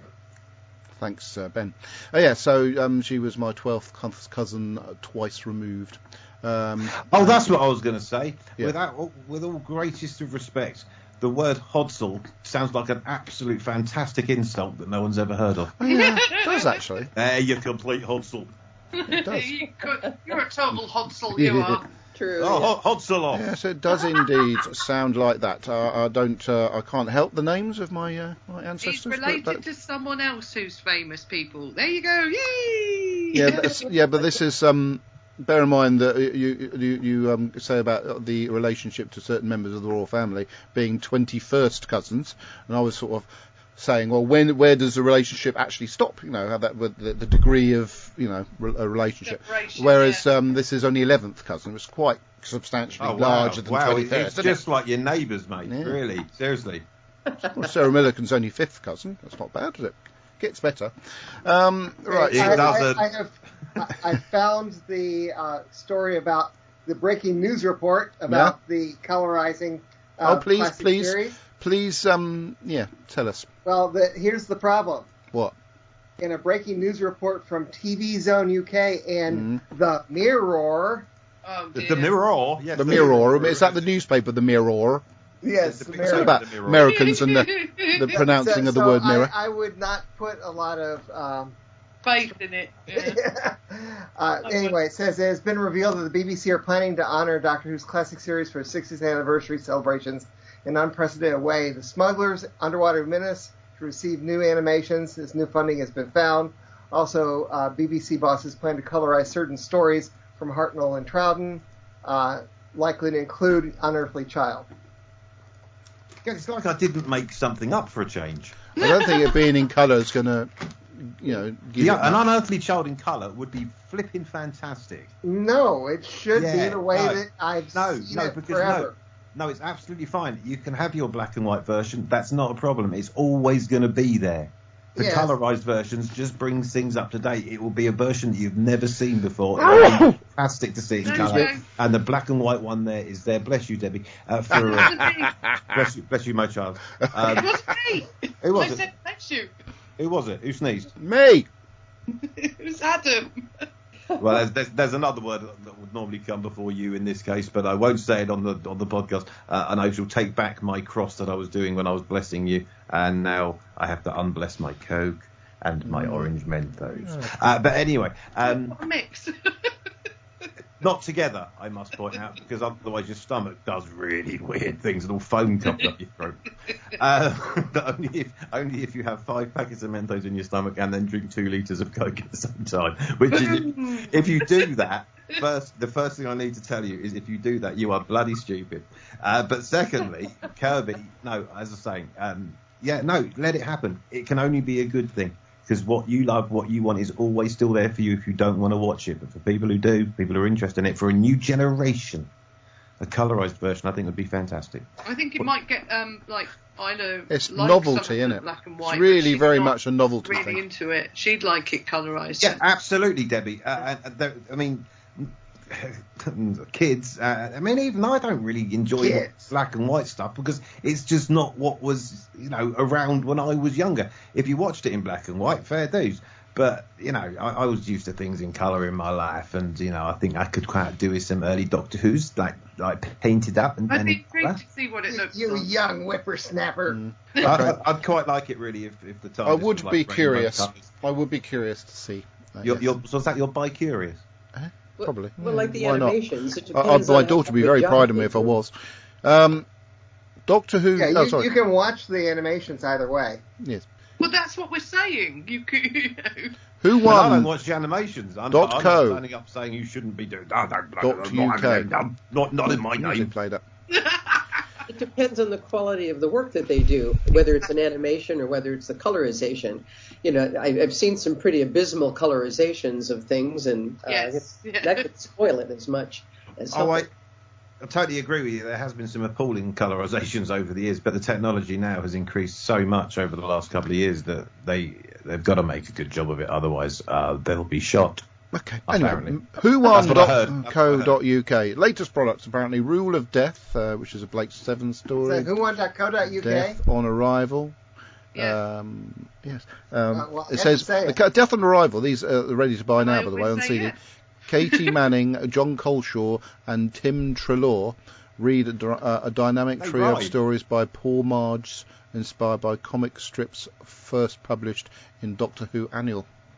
Ice Kings, Daleks Illustrated, 10th Doctor Classic Companions, and Rose Tyler Dimension Canon 2. These are titles available at whowon.co.uk, coming soon. We have 8th Doctor Connections, a Big Finish production. I would imagine the 8th Doctor's in that. Oh, you know that the woman that plays his main companion? Liz, is it Lisa Bowerman or something like that? Is that right? Is that right?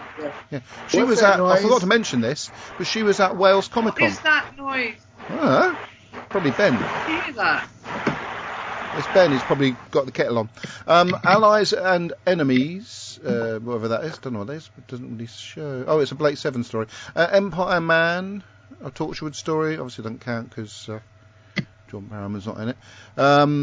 Lincolnshire Poacher CD, featuring friend of the show, Gareth David Lloyd. He's actually he's got his name on the title of that one. He never mentioned that when I was chatting to him. We went to see him at Wales Comic Con.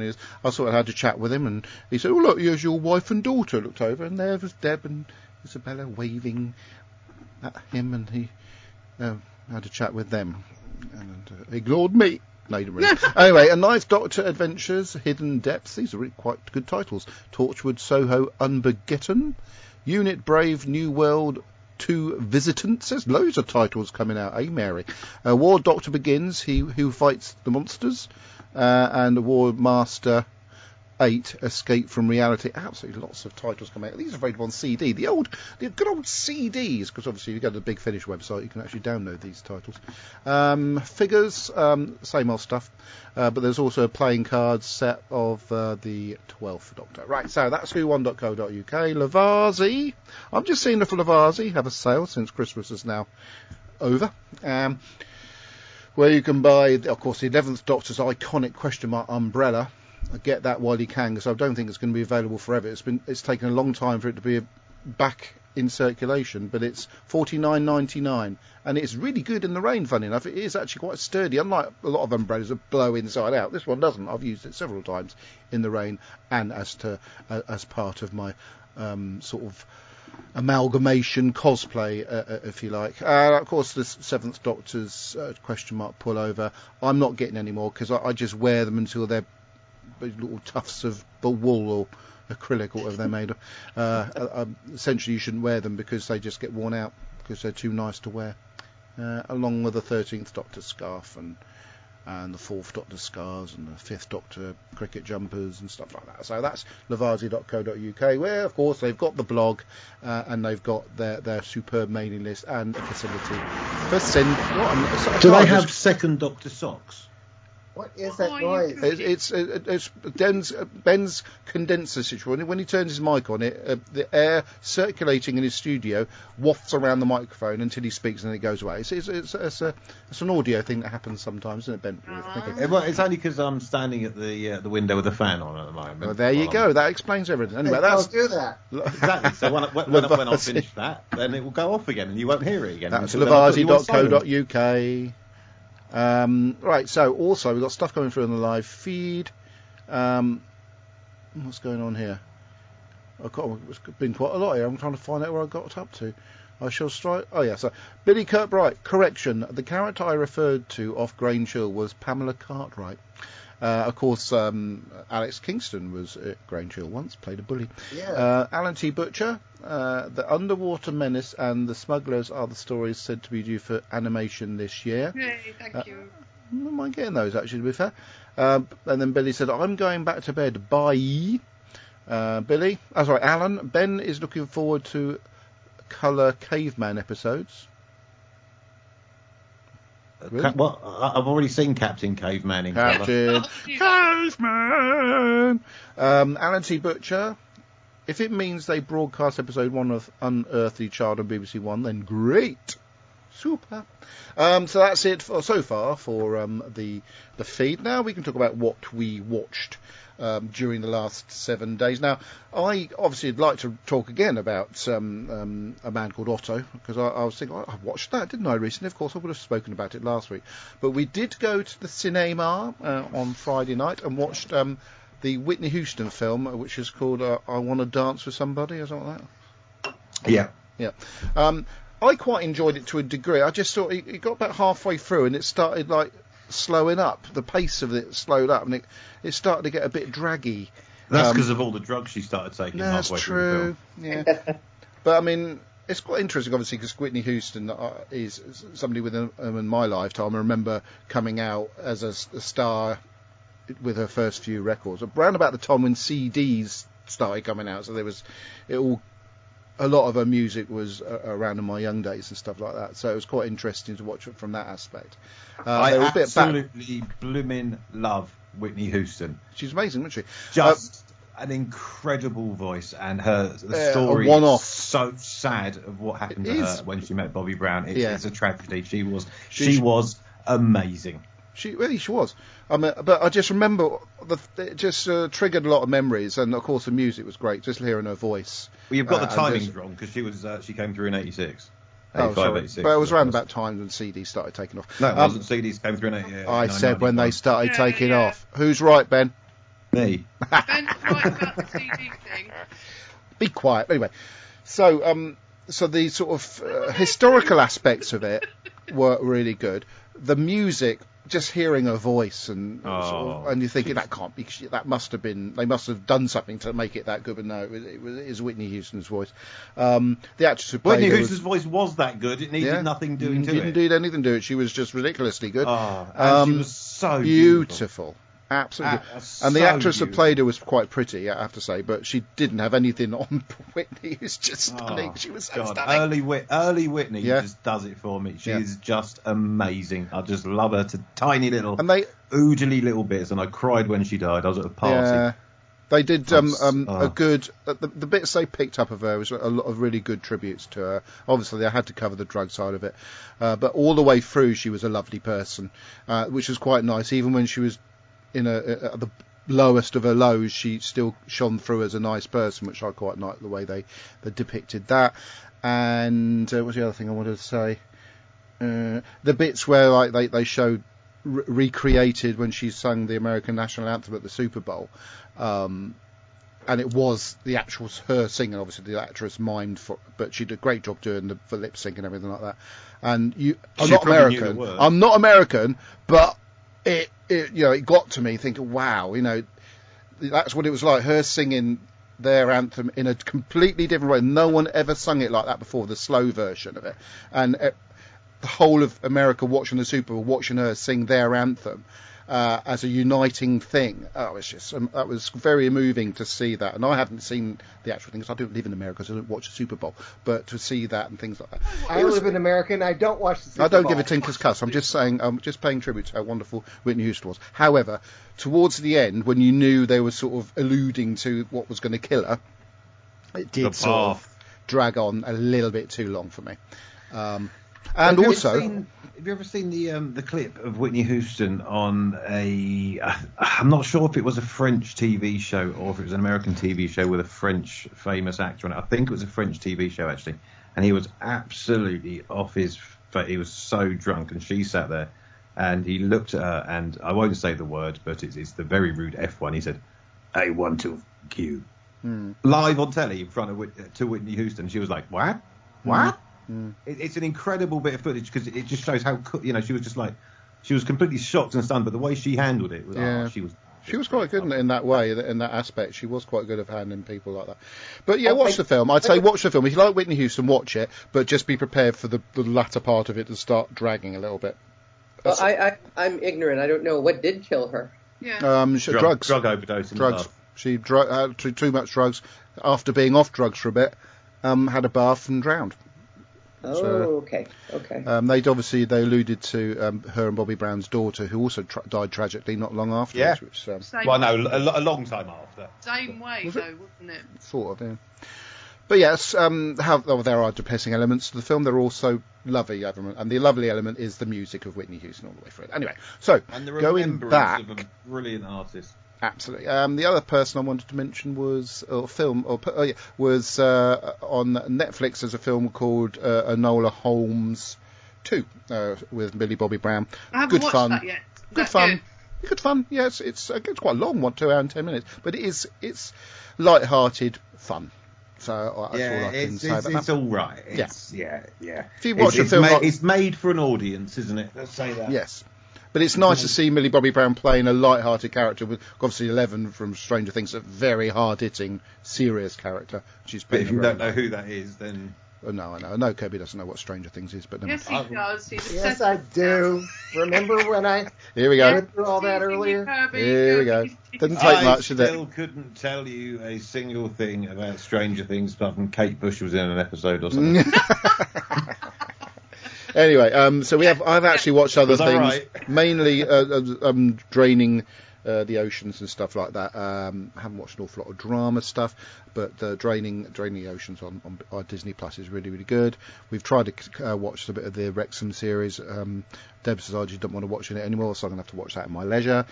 And that's about it, really. That sticks in my mind. What have you been watching then, Mr. Shoveler? In the last week, lots of snooker, lots of cricket. It was actually a cricket and snooker week, I think. And not a football week when Manchester United are starting to show signs of looking quite good. Oh, so we're going to win the league, mate. I wouldn't object to that. As long as Saints stay up, it's not going to happen. No, I think Saints will. I think they'll be all right now. I think it's taken a couple of weeks to have the bounce, but I think Davy Jones, or whatever his name is, will have you bounce down. I think. Nathan Jones, you've been gone too long. That bloke, yeah.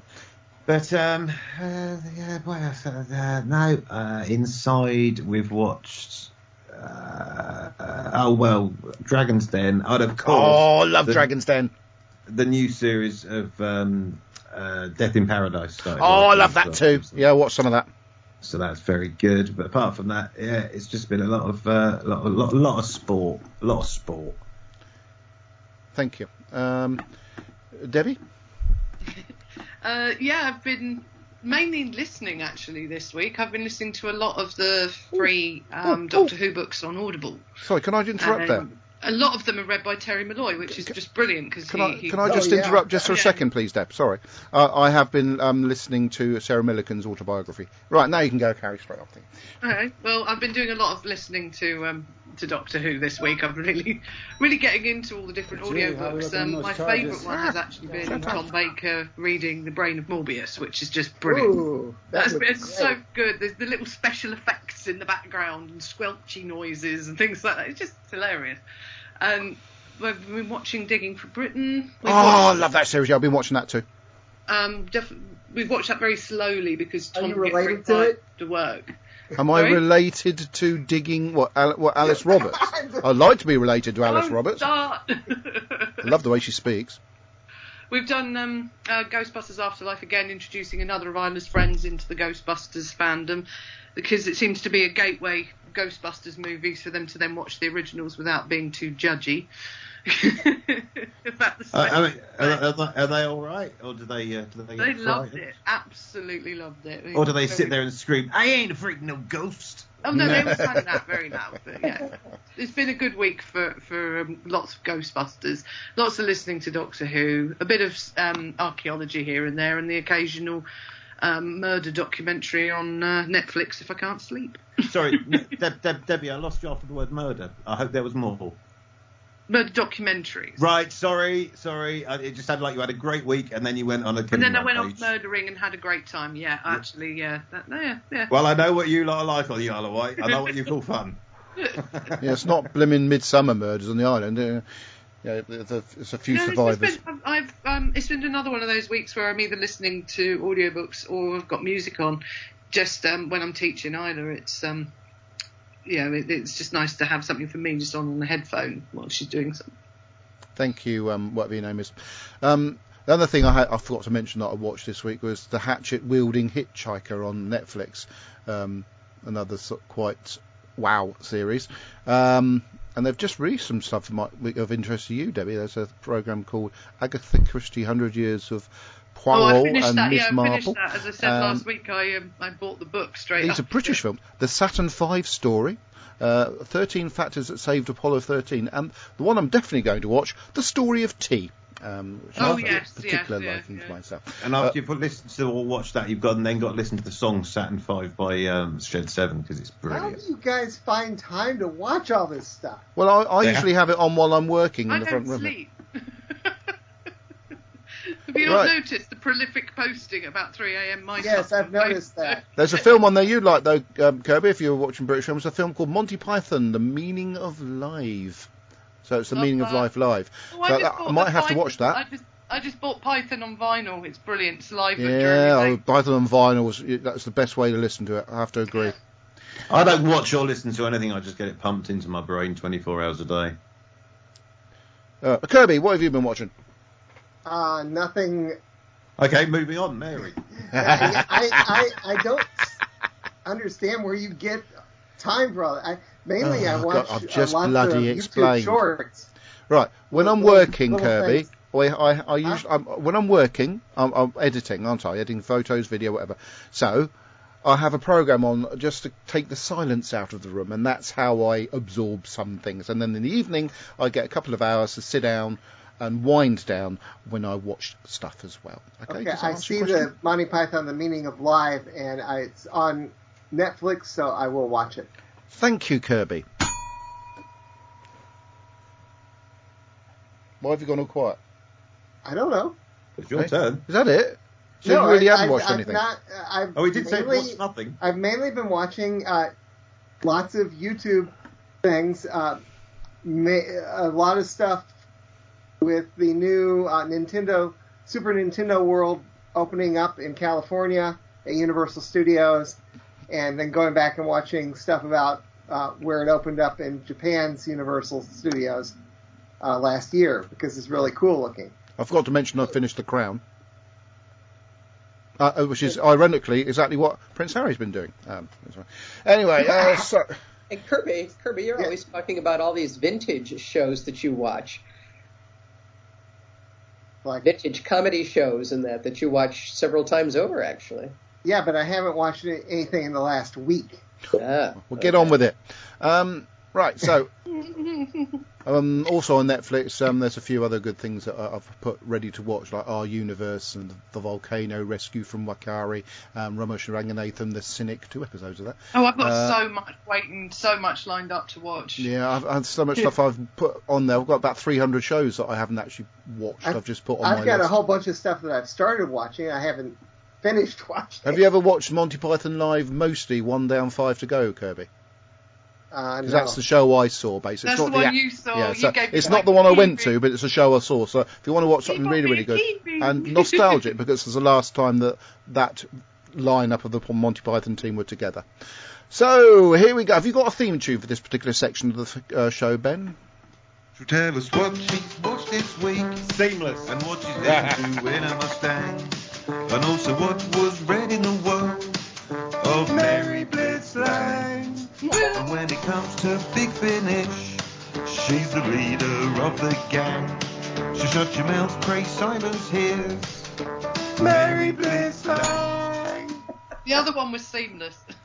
Really? I think we did quite well with that bit, actually. Well, mostly, I'm watching basketball because it's that season. And Well, yes, it's available on Sky now. I must dive into it. Well, you know what I mean. Up on Coronation Street. And oh, never mind. You can get ointment for things like that, Mary. God. Really boring storylines. Thank you. Both of them right now. That's the kind of stuff that I run in the background, because they don't need your full attention to watch. Yeah. However, I did watch a movie called The Menu. Oh yeah, we're lined up to watch that one. That's okay. We're watching that next Very week. Bizarre. Was it appetizing? Pardon me? Was it appetizing? Some of it. Oh. Yeah. I'd be interested to get your reactions when you do watch it, because it threw me for a loop. And I'm in the middle of watching something called The Bright Blue Eye, I think it's called. It's a mystery that involves the early Edgar Allan Poe. Was he one of the early Teletubbies? It's what? One of the early Teletubbies. No, I don't think so. All right, I'll give you. That was a really good joke. Sorry, Ben. It was a slow burner, that one. That was really good. 15 seconds to catch up, and then we're all it was going to the laugh way at the same Kirby time. laughed. It was the way Kirby laughed at you that I was laughing at. I'm still reading Anna Karenina. I'm almost done. Oh, I'm reading something. How are you doing with it? I'm still fascinated by it because, again, you know, I read it decades ago, so I didn't remember all the different storylines that are actually in the book. So it weaves together nicely towards the end, doesn't it? Just sort of. Yeah. You kind of know what's coming, so I'm kind of dreading the end. But anyway, and on Big Finish, I've been listening to a series of stories put up for the Sixth Doctor. The album is called Purity Undreamed. The stories are interesting, and they have Bonnie Langford in them, and I always love Bonnie Langford, so I'm happy to listen to her. I'm listening to some Gallifrey stories. I've kind of gone back to the beginning, and I'm on to the third one from the beginning. It's called The Inquiry, and it's just really interesting to hear Romana be so different because she's the president of Gallifrey in these, and she's very commanding and very authoritative, and not at all like she was when she was with the Fourth Doctor. And Leela is in them because they work together on a lot of things. But that's about it for me. Oh, well, that's acceptable. Brilliant. I have been reading some stuff. Okay, well, that's sort of what we are supposed to be talking about. I did mention that I'm currently listening to Sarah Millican, that's her cousin, Sarah, Sarah autobiography. Oh, well, my current, I do have bathroom reading, something I read. Oh, do I dread to think what that is? I've been moving my way through a reread of The Lord of the Rings, and I've almost finished the Two Towers, so moving right along there. I also ordered and received the other two Tintin graphic novels that are which are the three that were made into the movie 10 years ago. Well, thank you very much. I've also been. I've moved into the world of audiobooks. I've been reading audiobooks this week. That some of them are really short because I've only got like 6 words on the cover. So that's how you read an audiobook, Adam. Jesus Christ! All right then. In the live. I've been rereading Murder on the Orient Express again. I love that book. Now, when you say reading, do you mean listening to, or have you watched the film, but you call it reading just because? No, I have an actual physical book, and for some reason my cat Apollo's scared of the book, which is... so you've actually been reading something? Yes, most of my house is library. Excuse me. So you read books, not listen to them. Yeah, it counts. We had this predicament last time. I'm prepared to continue it on for months until I'm Am I still here? No. Our non-fiction is in Dewey Decimal Order. Hello. Hi. Good. I thought there was something wrong with the audio. Right, stuff coming through on the live feed. There is. Be quiet. Stuff coming through on the live feed. Did we do Ben is looking forward to the colour? Oh, we done that one. Alan T. Butcher, the Target novelisation of the Romans audiobook is out now. It is an epistolary novel, so all the letters are read by separate actors according to the characters writing them.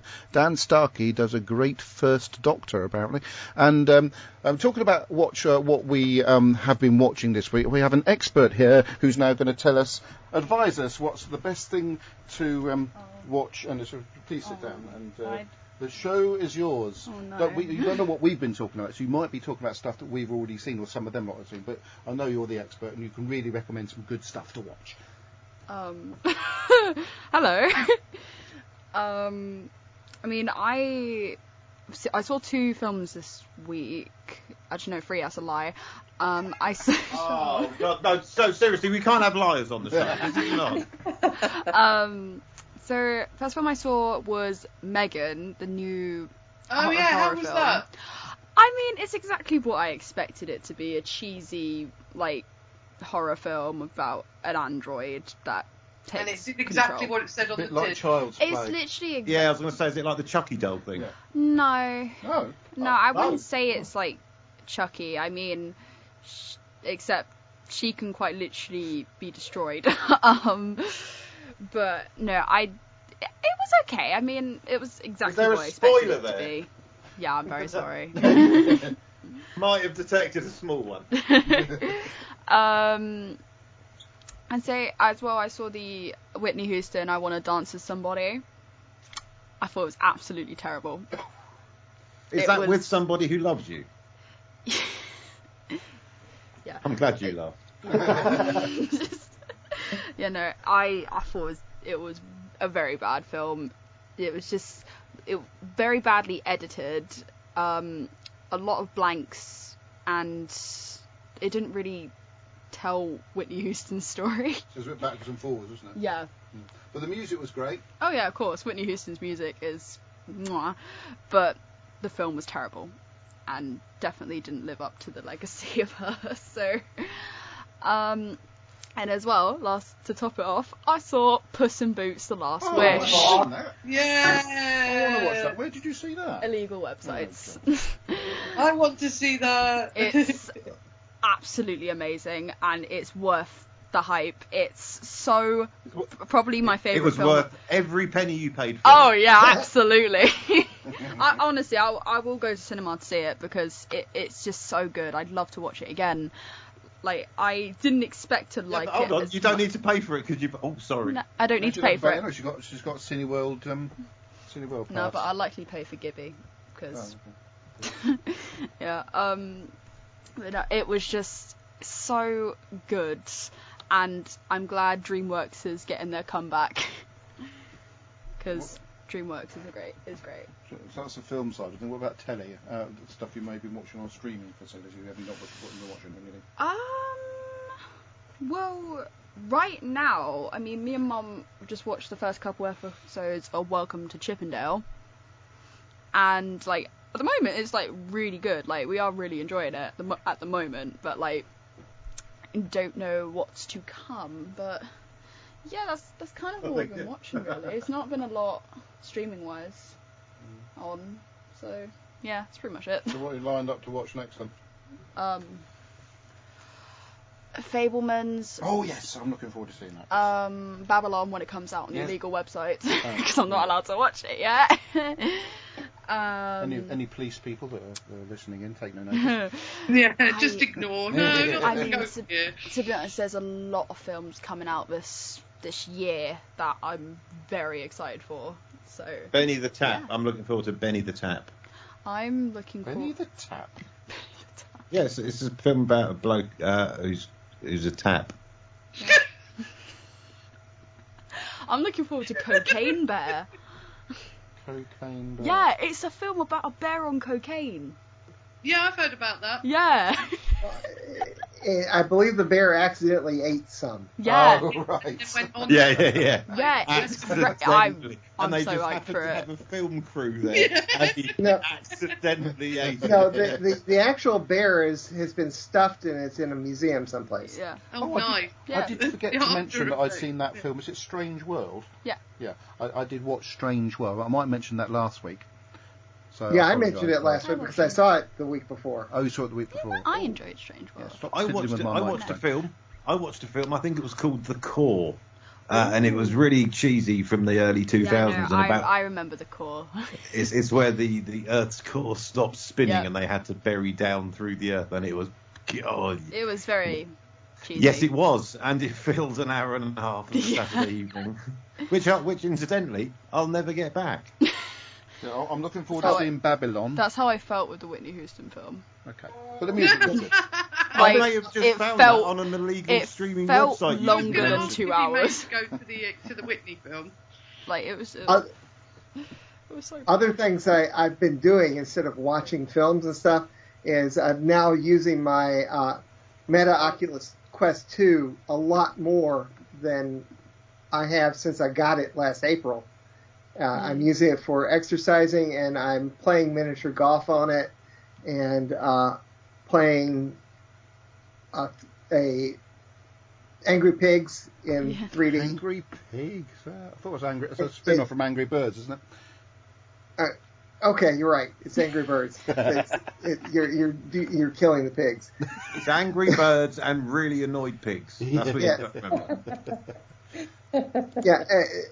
So I'm playing, and I'm also exploring the world because I found there was a sale at the beginning of the year where you could buy some of the apps which I'd consider too expensive, where you can basically go in and use it in Google Earth and go anywhere and look around in 360. Can you go to 1972? What? Well, he said you can go anywhere. Why specifically 1972? Why not? Fair enough. It's not a TARDIS. Oh, and since Izzy's there, I go back and I listen to the old podcasts of us. Oh, no. One thing to get you out of the room, I suppose, isn't it? And she was, when we were talking about the Almost People, she was trying out almost a new catchphrase. You were insisting that people raise their hands before they talk. Oh, that worked. No, that worked. we should re-implement that. Did I mention that wouldn't work too well in audio You presentation? sat here the whole time. Complete silence for 2.5 hours as we all just sit there with our hands up. With Alicia and Adam, she would interrupt and go, "You have to raise your hand first." I'm sorry if you can hear that. I've got the window slightly open. There's a fox screaming. Right, anyway, we're going to go in a minute. So everyone just listen for the fox screaming. All right. When you normally hear foxes... Stop now! It's usually because they're doing something rude. Anyway, so, latest news... Or not, and just screaming for the sake of it. They're just screaming because that's how they bark when they're pissing with each other. Are we recording next week? If you watch anything next week, please come and tell us about it. Right then. Are we recording next week? There. I'll just measure it. It is getting worse, Isabella. We're just discussing the crack in my... What are you measuring and what's getting worse? The crack in my wall, where the severe subsidence and the house is literally falling down. Hang on, let's measure it. Oh, I shouldn't laugh, sorry. It does give you that impression, but no, it's exactly the same it has been all week. So we've got... it's got to have some thing done to the it house up a bit.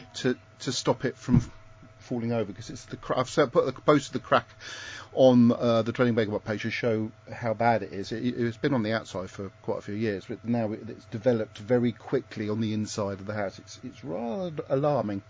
Goes diagonally from the top left-hand corner right to the middle of the wall, and yes, I'm. But don't you have houses on either side which are holding the house up? I've got what? Got what? Houses? No, it's an end terrace house.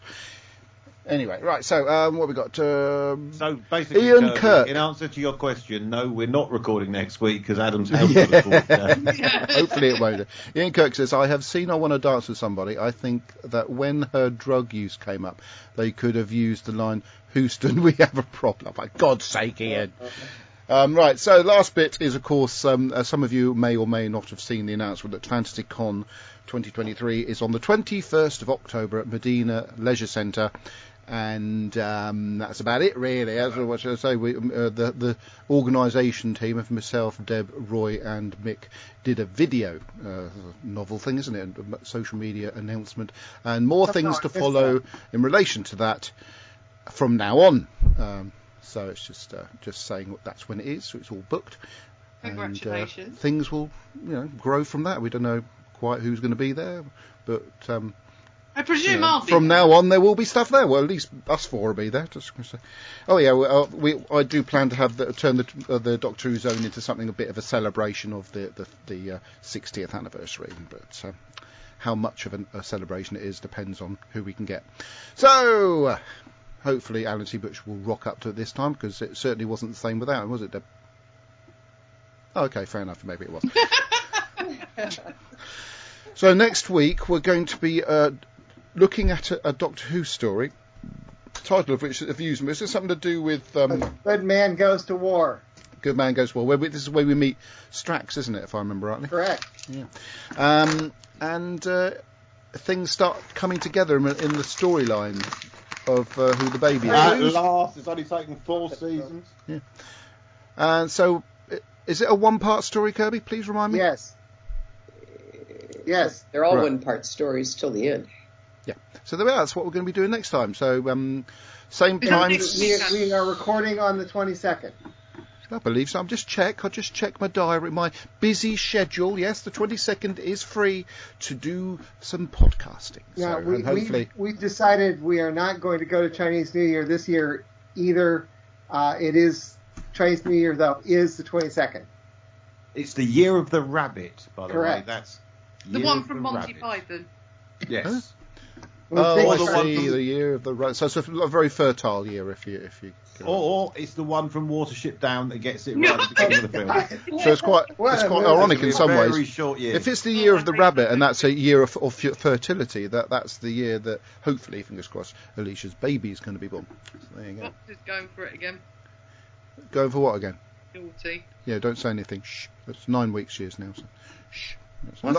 When this people actually notice, I delayed last week's podcast for this week to give it an extra week towards the announcement zone, the official announcement zone.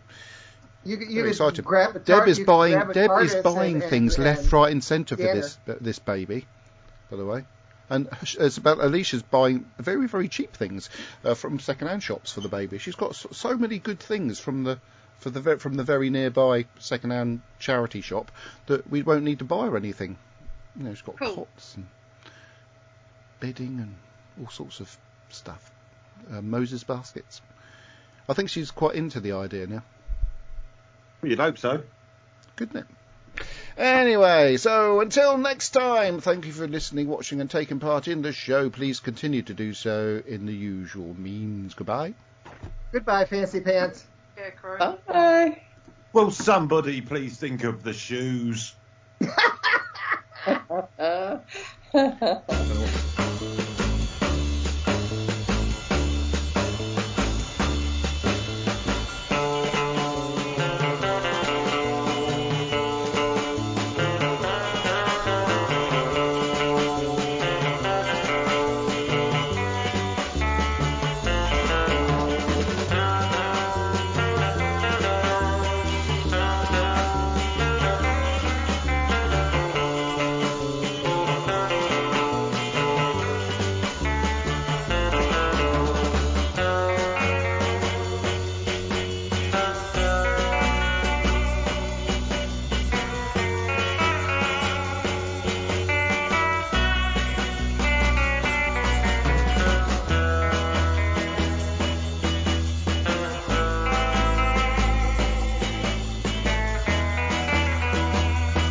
The 20 Megabyte Doctor Who podcast is an APV Services production sponsored by whowon.co.uk, lavazi.co.uk. We are a proud member of the Doctor Who Podcast Alliance. Doctor Who is a trademark of the BBC. No copyright infringement intended. Sorry, I got a break wind. That was better. I've been holding on to that 2 hours. Oh my gosh.